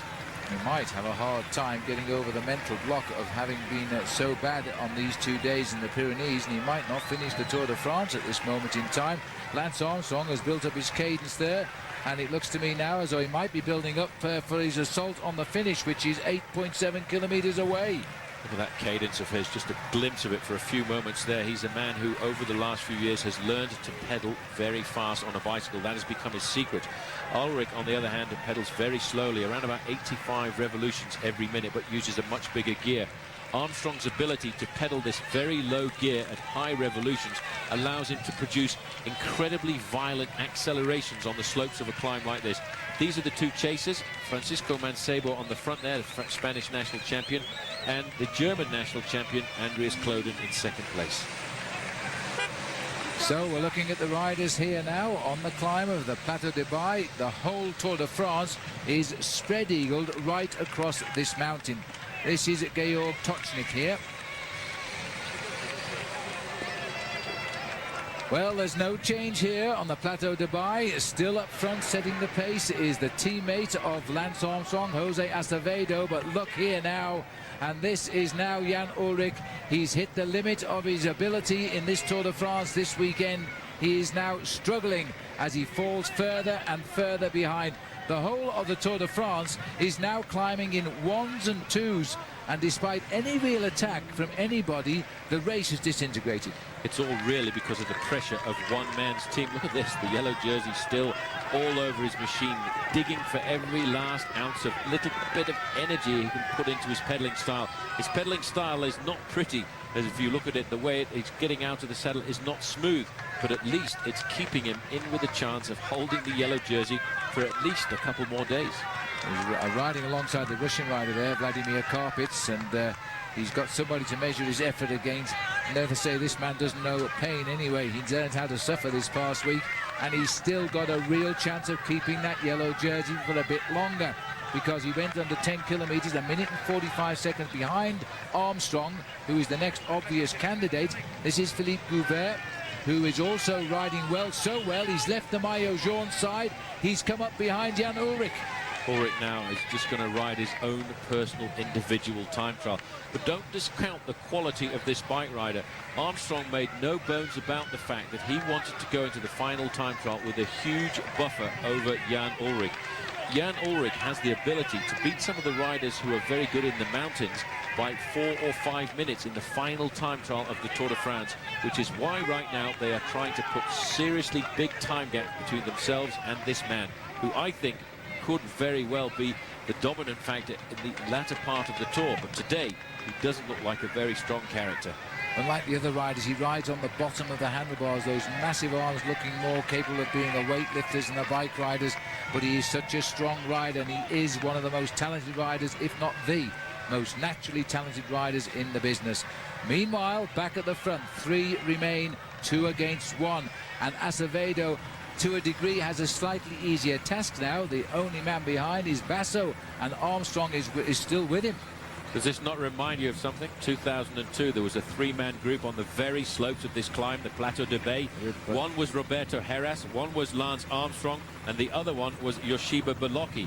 It's basically a very similar situation. US Postal Service against one man, Ivan Basso, although Georg Tocznik is actually starting to come back.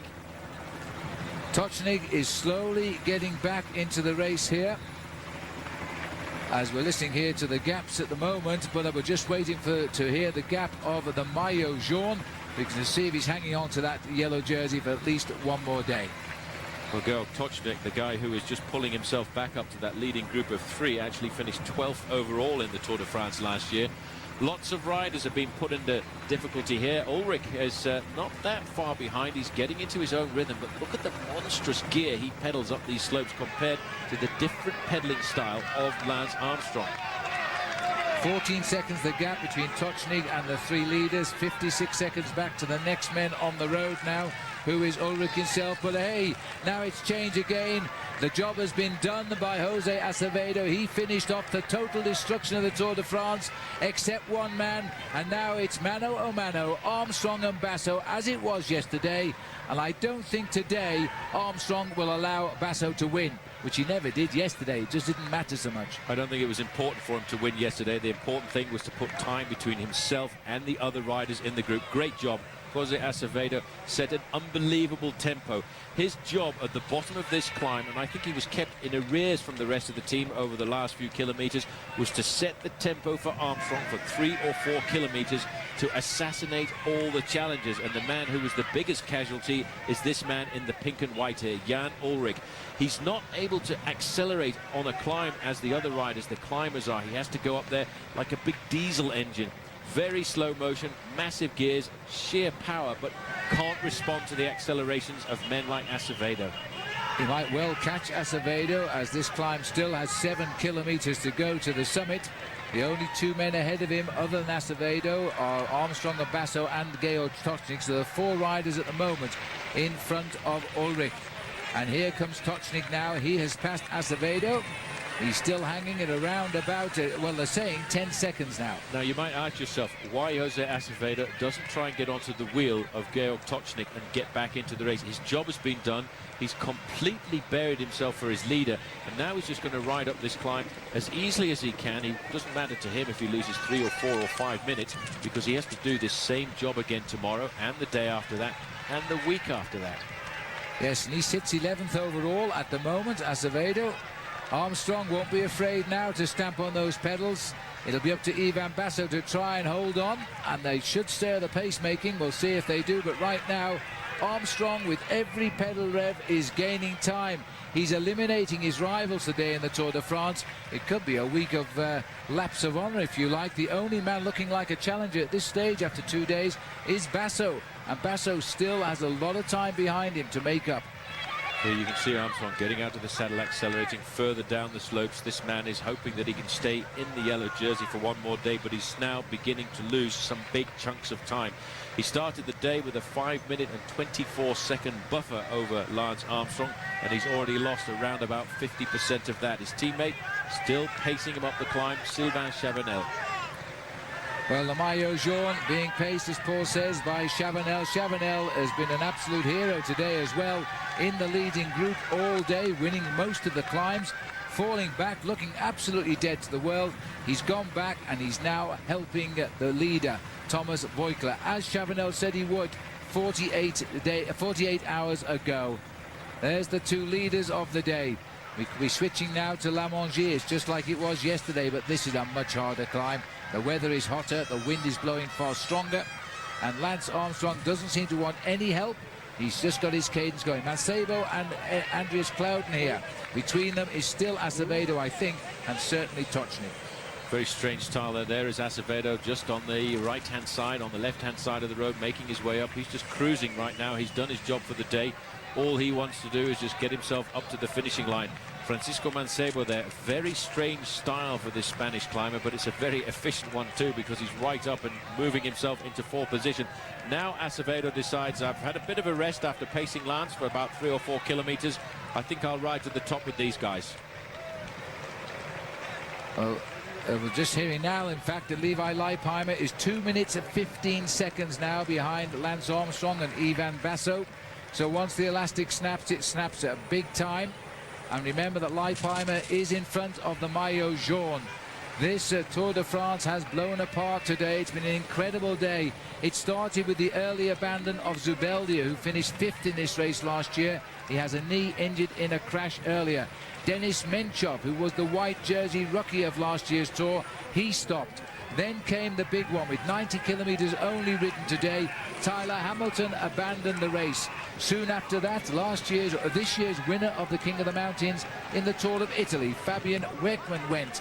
Then we saw Heras crash and then later get dropped. And then we also saw the near abandonment of Iban Mayo. He was persuaded to go on, but I suspect he's probably 25 minutes behind right now. The race is changing very dramatically over the last few kilometers. Although we're looking there at the two leaders, Lance Armstrong and Ivan Basso, Jan Ullrich is at 1 minute and 10 seconds behind the two leaders. But just coming over the radio now, the yellow jersey is 3 minutes behind. He can only lose another 2 minutes and 24 seconds in the last 6 kilometers of this race. We may well be witnessing this afternoon a change in the overall classification. If the tempo of the gains stay as it is now, then we certainly will see a new leader of the Tour de France, and it will be, of course, Lance Armstrong. Yellow jersey number 61 in his career. That makes him an outright third in the wearers of the yellow jersey over the years. Only two ahead of him will be Bernard Hinault with 78, and of course Eddy Merckx with almost 100. He was quite a good rider, that Eddy Merckx, you know. This is the battle now, the Italian-American tandem heading up towards the finish. Basso on a great day for day 2. These are going to be the two men who are going to go head-to-head now in this Tour de France. They've certainly prepared themselves properly. CSC for the Tour de France. They've had a lot of publicity out of the flat stages, and this is a dangerous thing. This is probably something Armstrong is very worried about. I don't think we need spectators coming up alongside like that, because if that guy gets into the wrong place, Armstrong could get knocked off. I think that's ludicrous. Well, I agree with you there, and if you push him, he'll get disqualified as well. They used to have the shapes of palms of hands on the back of the gendarmes and motorbikes, and with the words, "Don't push the riders." They don't seem to do that anymore. But there we are, Armstrong passing the American flag now. Basso with him as well. Now this is a little bit dangerous now. These riders trying to settle into their rhythm, and they don't want that rhythm disturbed. They certainly don't. That guy nearly decked it there, and if he had that flag, would have gone right across the road in front of Armstrong and, of course, in front of Ivan Basso, and that could change the whole outlook of this race. If they were to crash here on the run-in up towards the finish, it would give the chance for the race to catch up to the two leaders, and we certainly don't want any accidents. I was talking to Belgian television a little bit earlier in the day, and they said, is there anything that Lance Armstrong fears in this Tour de France? And I said, yes, it's an accident or an incident out on the road. And the way these spectators are getting this year, it's looking like that might be a possibility. Well, this is the face now of Jan Ullrich, the man everybody thought was the outstanding challenger to Lance Armstrong's reign as the winner of the Tour de France.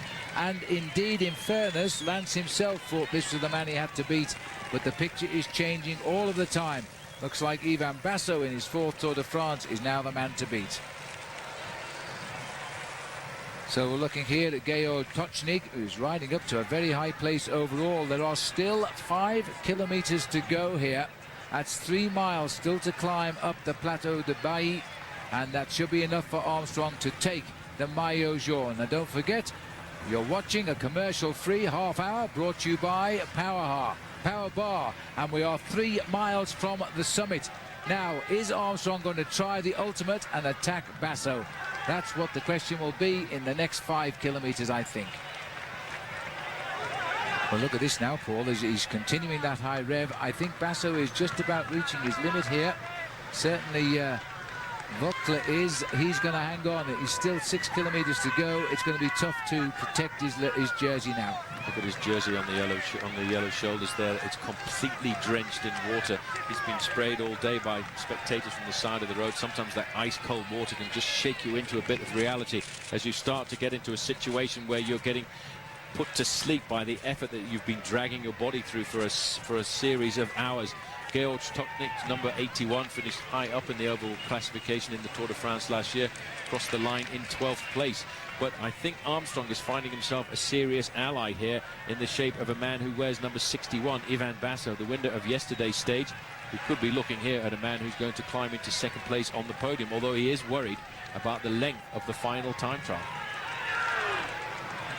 Well, 45 seconds is the gap now to Tocznik, and we're hearing that Mancebo and also Kloden have now passed Ullrich on the climb, which means that Ulrich they haven't given us a time check, but they've gone through it 1 minute and 10 seconds. Tocznik is losing ground at 45 seconds, and so these are the two riders now, without a shadow of a doubt, who will fight out the stage today. The same two as yesterday.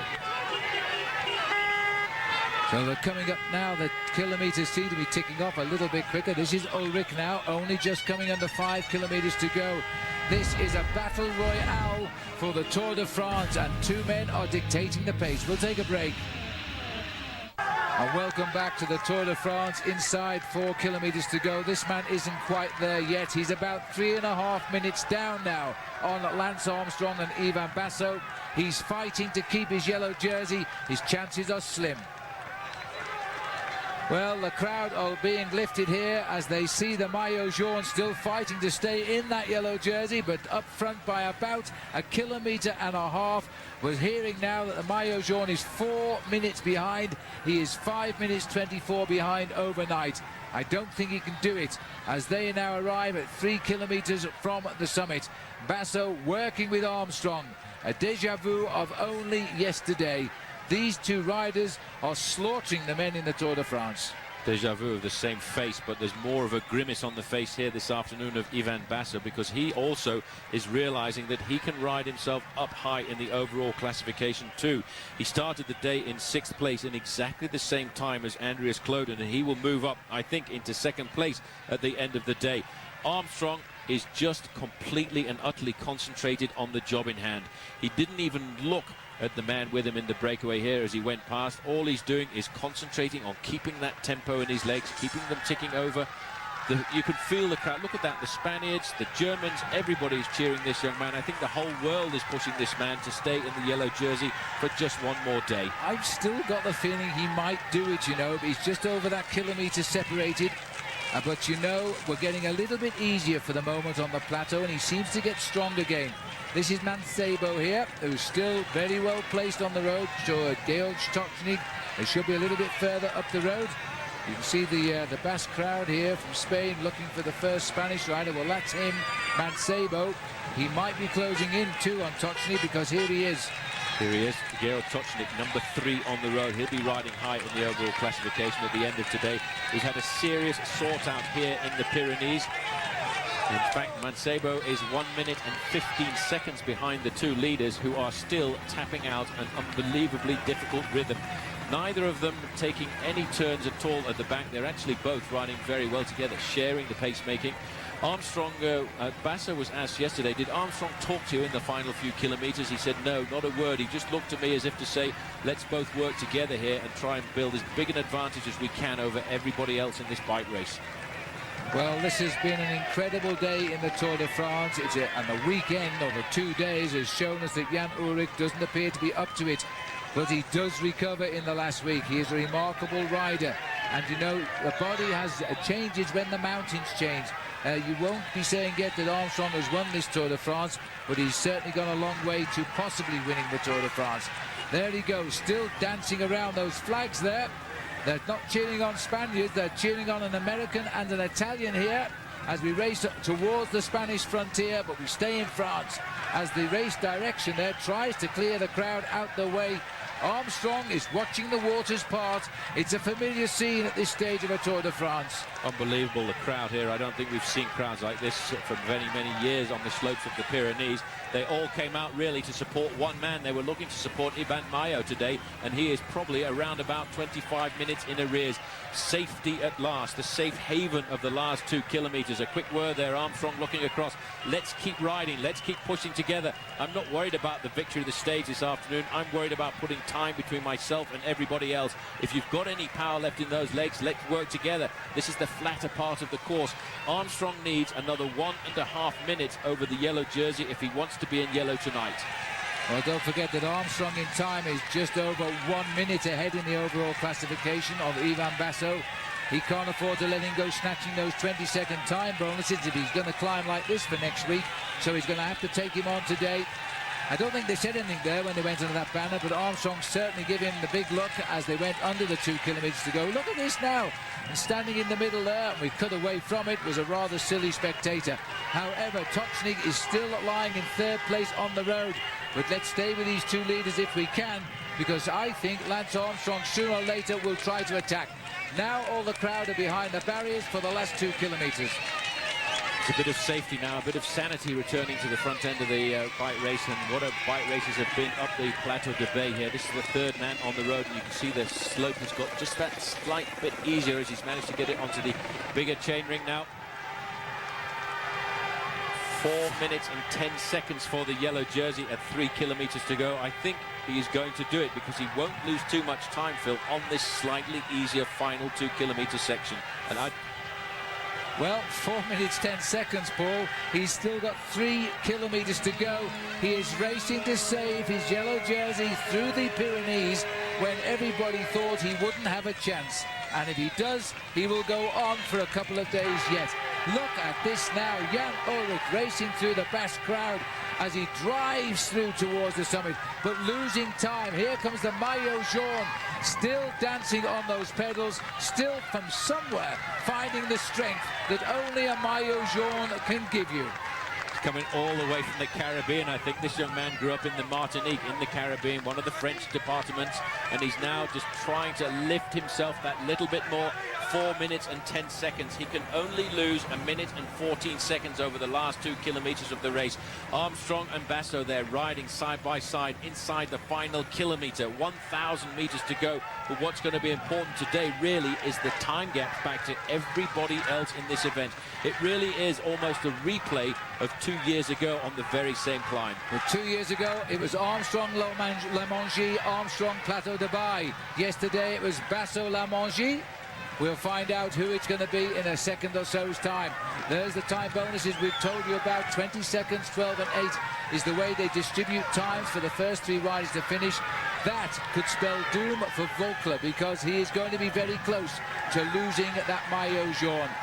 These two guys are still working well together. They've both got an advantage to take out of this 2-man breakaway. They are both making themselves head and shoulders above everybody else in this bike race. Number 3 on the road, number 81 on his back, Georg Tocznik, the time trial champion of Austria, 12th in the Tour de France last year. He will be well inside of the top 10 by the end of the day tonight because we will see and we will register some very big time gaps. Well, are we waiting to see now? Lance Armstrong poised to strike. He's put the man up front there in Basso. He won't allow him to win this. I'm sure of that. He's even zipped up his jersey here. He's preparing for the jump for the line. 1 minute since those two guys caught it, and you know what? There's going to be some big time gaps, Bill, set out over this last 16 kilometers of today's stage. 1 minute and 6 seconds for Georg Tocznik in 3rd place. 1 minute 6 seconds. Tocznik is going to make an acceleration. He was a man who rode so well yesterday. He was 3rd over the line yesterday. Andreas Clauden and Mancebo also had a great day yesterday. They are now coming up as well. The clock counts down as now Clauden comes up to the line, 1:26, and there'll be the same time for Mancebo as well. Now we're waiting to see the arrival, of course, of Jan Ullrich, and here he comes. He again looks a beaten man, and now surely he's going to have to help Andreas Clauden, who I think today will become the new leader of T-Mobile. He was a man we expected to ride well very many years ago when he won Paris-Nice, and now I think he's just assumed the role of leader of T-Mobile. Maybe they made a serious error leaving out Cadel Evans out of this Tour de France and putting everything onto the shoulders of Jan Ullrich, because Ullrich, even when he recently won the Tour of Switzerland, looked very fragile over the big mountain passes. Look at the time gap for Ullrich, 2 minutes and 6 seconds. He's still got 300 meters to go. It's going to be 2 minutes and 40 seconds on the line, I would calculate. Which is going to put him down something like 5 minutes on Lance Armstrong at overnight. Let's see, he's fought all the way. He flicks the gear shift there. He goes up a gear. He's still, well, one thing he has learned to suffer in this Tour de France. He's done that. He's fighting like the champion he is as he comes up to the line now. He's coming up only for 6th place at the top of the Plateau de Beille. And this big man drives up, the crowd giving him an enormous cheer. Hits the line, 2:42 approximately. Right, the next man we're waiting for is the yellow jersey, and we're going to see whether he can cut the line 5 minutes and 4 seconds after Lance Armstrong. Let's not forget, Armstrong got himself a 20-second time bonus for cutting the line in 1st place. That means that this man has 5 minutes and 4 seconds advantage over Armstrong. Team manager up alongside him, explaining that to him immediately. Come on, you can still do it. 3 minutes and 9 seconds since Armstrong and Basso cut the finishing line. You're doing it. push, find something else. Where can you get it from? He's been doing this all day. He might just do it, but Phil, it is going to be so very close for this man. Time 5 minutes and 4 seconds. He's got to hit the clock at that point or better. At the moment, the clock says 3 minutes 29. This man deserves this at least, because he's never ever given up in the Tour de France. We've seen Azevedo finish 7th, Morrow 8th, Cocchioli 9th. Now we're looking at the 10th place finisher here. Gilberto Simoni, twice a winner of the Giro d'Italia. He is now in. The clock is saying 3:48, 450 meters to go. This man lives to fight again. The Tour de France has thrown out a hero in this first 10 days, and he's going to keep this yellow. You won't believe the crowd here. They are cheering him like a winner of the Tour de France. He's riding up now to a Mayo jaune after 2 vicious days in the Pyrenees. We thought 3 hours ago it was all over for Thomas Voeckler. Now, in the next minute, he'll still be in the yellow jersey. He's got to watch. He's got to get there. 5 minutes, 4 seconds. It's desperate here. Pereiro comes in as well now, and they are still finishing, and that'll be Stefan Goubert behind him. But the clock says 4:29, 4:30, 5:04 is what he's got to beat. He can see the clock now as he lines up. He's got the yellow jersey for at least another day, probably for 2. Fantastic. What can you say? Unbelievable. You know, this man has dropped off the back of the bunch on every climb of the day, and he's fought his way back in. He got dropped on 6 occasions, Phil, and he managed to get back to the main field, and he survived by a few seconds, but that's all he needed. Well, we've seen some marvellous occasions in the Tour de France, but that is one of the greatest. There he is. He goes towards the podium, and we'll see him there in a few minutes. Let's look, though, at the Pacific Life stage results. Armstrong is the winner. His 17th stage victory in the Tour de France. Basso again in the same time, just switching around the placings. Georg Tochnik coming in 3rd. Andries Clouden 3rd yesterday, 4th today. Francisco Mancebo, another great ride off him. He has finished 5th and the best Spanish rider. Ullrich only 6th place. Azevedo, despite his work, gets 7th. And there's the top 10 for you, completed by Gilberto Simoni. We will be speaking with Lance Armstrong after the break. We'll be seeing the race leader of the Tour de France, still Thomas Voeckler. What a day. See you in a moment. Looking down on this massive crowd here at the Plateau de Beille. What a day in the Tour de France this has been. Huge cheers here as we see the riders continue to come in. Giuseppe Guerini there turning round in the road. He's just come in. There's 8 minutes has passed away since the winner crossed the line. Of course, it is Lance Armstrong who has won the day stage, out sprinting Ivan Basso. The American flag is flying, and there he is now. We're waiting to grab a word with him. Maybe we can hear him on international, yeah? Well, he really wasn't very tactical. I mean, we basically agreed to work together, and he was strong. I couldn't shake him. The team was great. I mean, with Jose's tempo at the bottom, to be left with 3 guys, and we have 2 of them, is a dream. But when I went, you know, Ivan was strong, and we came along and worked together well, and it was pretty straightforward, actually. Talk a little bit more about how it seemed like from a team standpoint, it was a methodical turning of the screws. I mean, that was just looked like it was clockwork, really. Talk about the team a little bit more. No, it really was perfect teamwork. I mean, we early in the stage, we said we want to have Eki and Pavel for the valleys. We use Benjamin and Tricky for the climbs, the early climbs, and just alternate that, Tricky and Benjamin, Pavel and Eki, and we did that perfectly. And until we got to the climbs that we knew that then Floyd and George and would have to take over, and then we'd save Chechu and Jose the ace for the final climb here. Were you a little bit surprised once again the second day in a row to see on paper at least who you thought were your main contenders to fall back?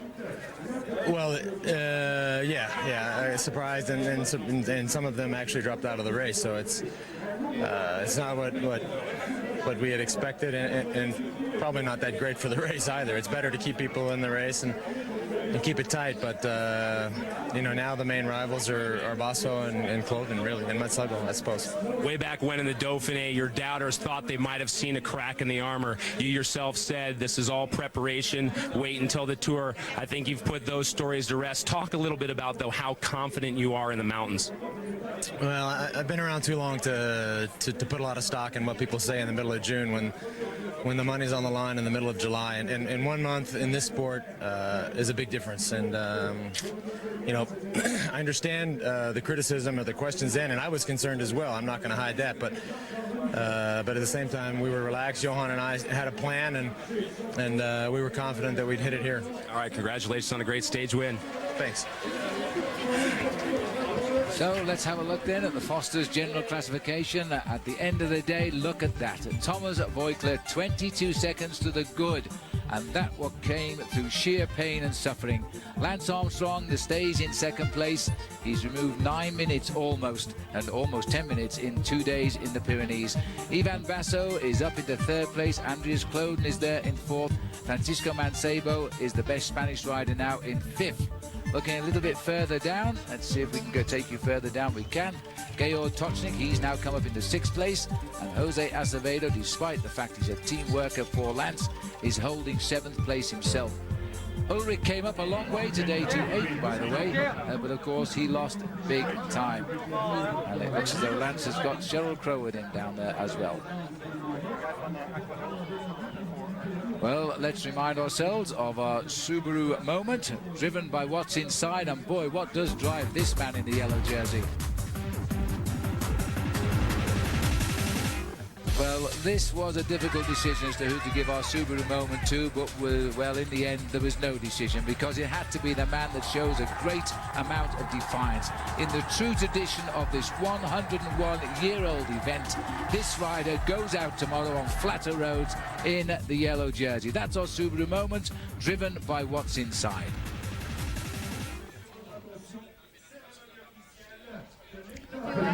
Lance Armstrong still down in the interview area, and I think now we might have Lance. No, he came towards us then, and he walked back to see Sheryl Crow, his girlfriend. But, well, we've heard a lot of what he had to say. He's surprised too at the riders who have dropped out of the race today.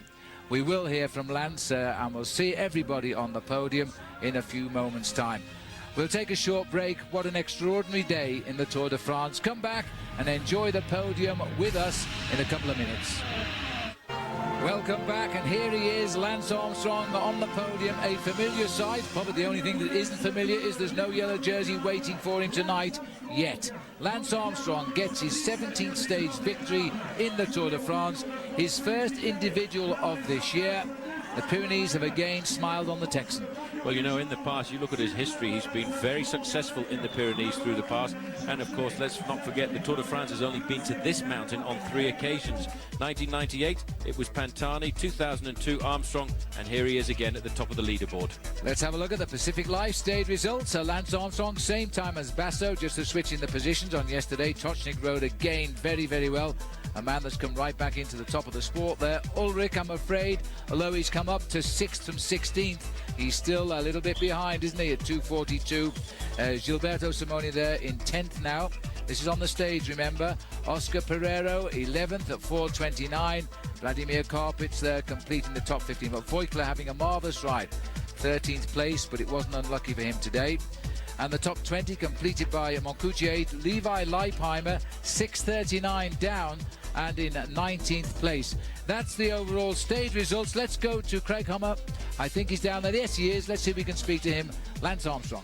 Lance, tomorrow's a flat stage, certainly not perhaps the drama of what we saw today. What will your plan be? Is it one of just caution and avoid any mistakes? Yeah, of course, but you have to keep in mind, for anybody that's been in that section, you know, you're right along you cruise along the south of France there. They don't have those huge windmills the whole time for nothing.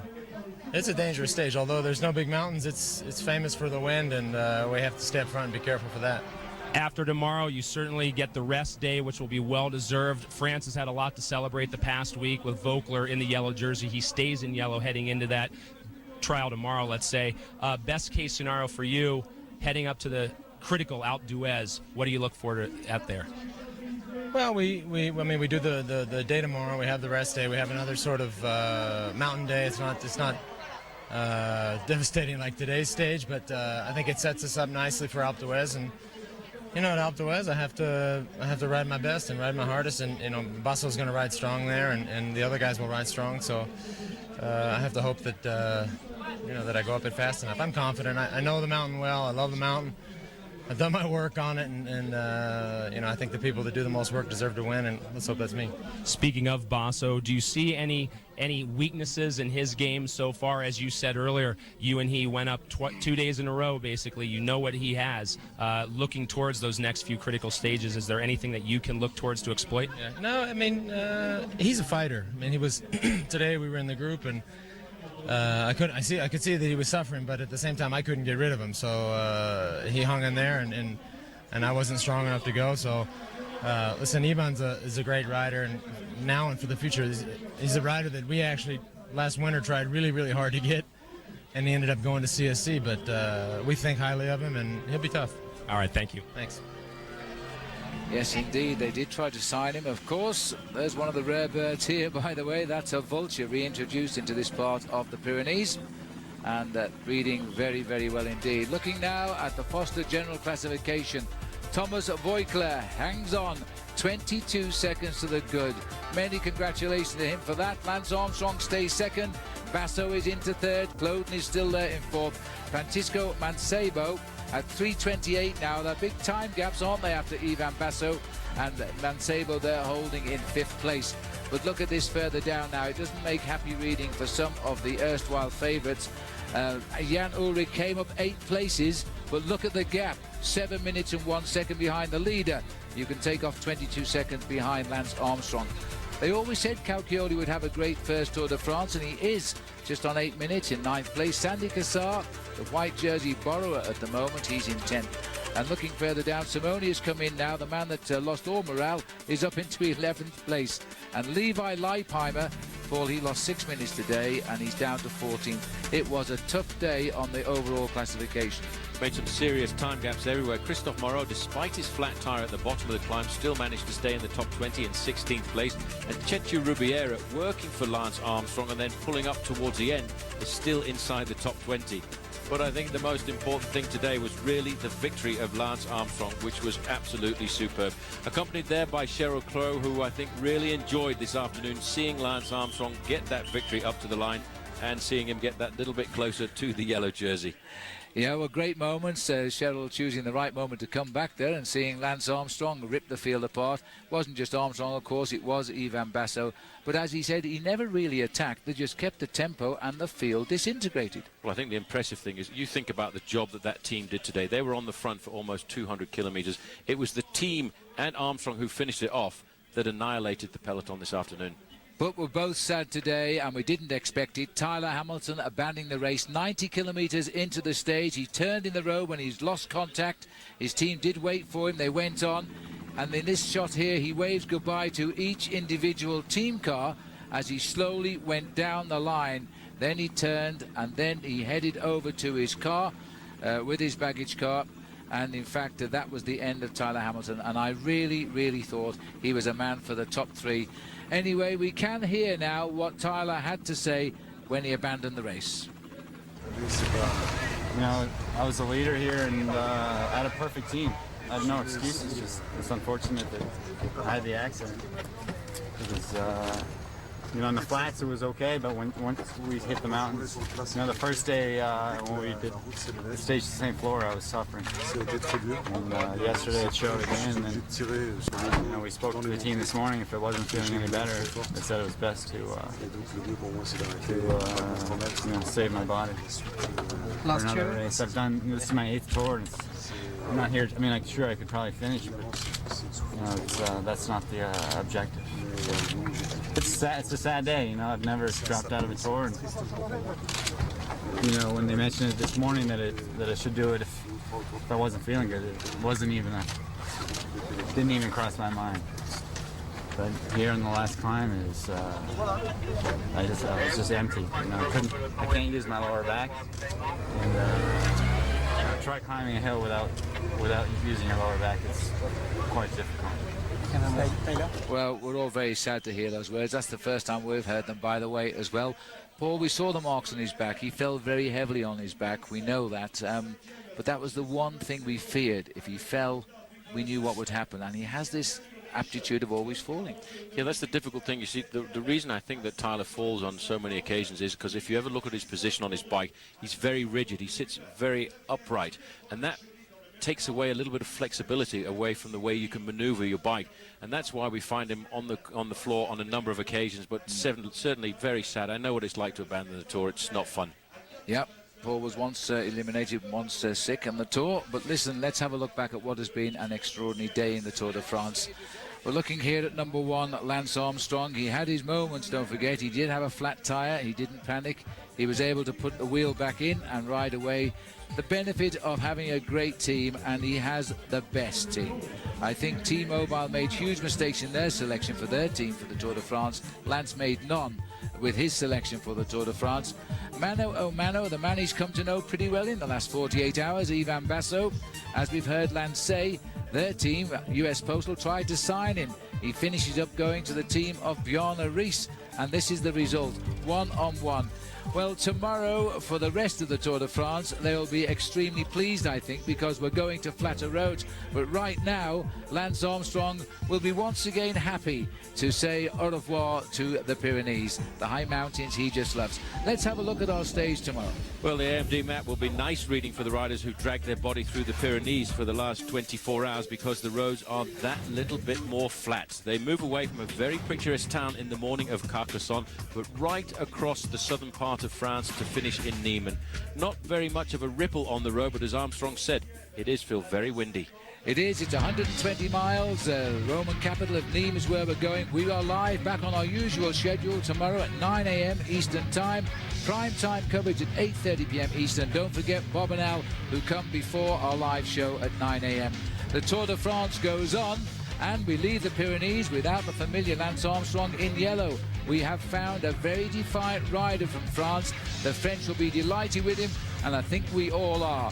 We've seen a man fight to his limits, and he's still in yellow by just 22 seconds. Don't forget, stay tuned. Up next, it's Saturn's Gravity Files. Boy, we've seen a few boys defy gravity today. That will come straight after our coverage now of the Tour de France. Thomas Voeckler, 9 days in yellow, 9 Mayo jaunes, 9 teammates. They can have one each now. And we'll see you all tomorrow, 9 a.m. live, of course, as we continue our long journey towards Paris.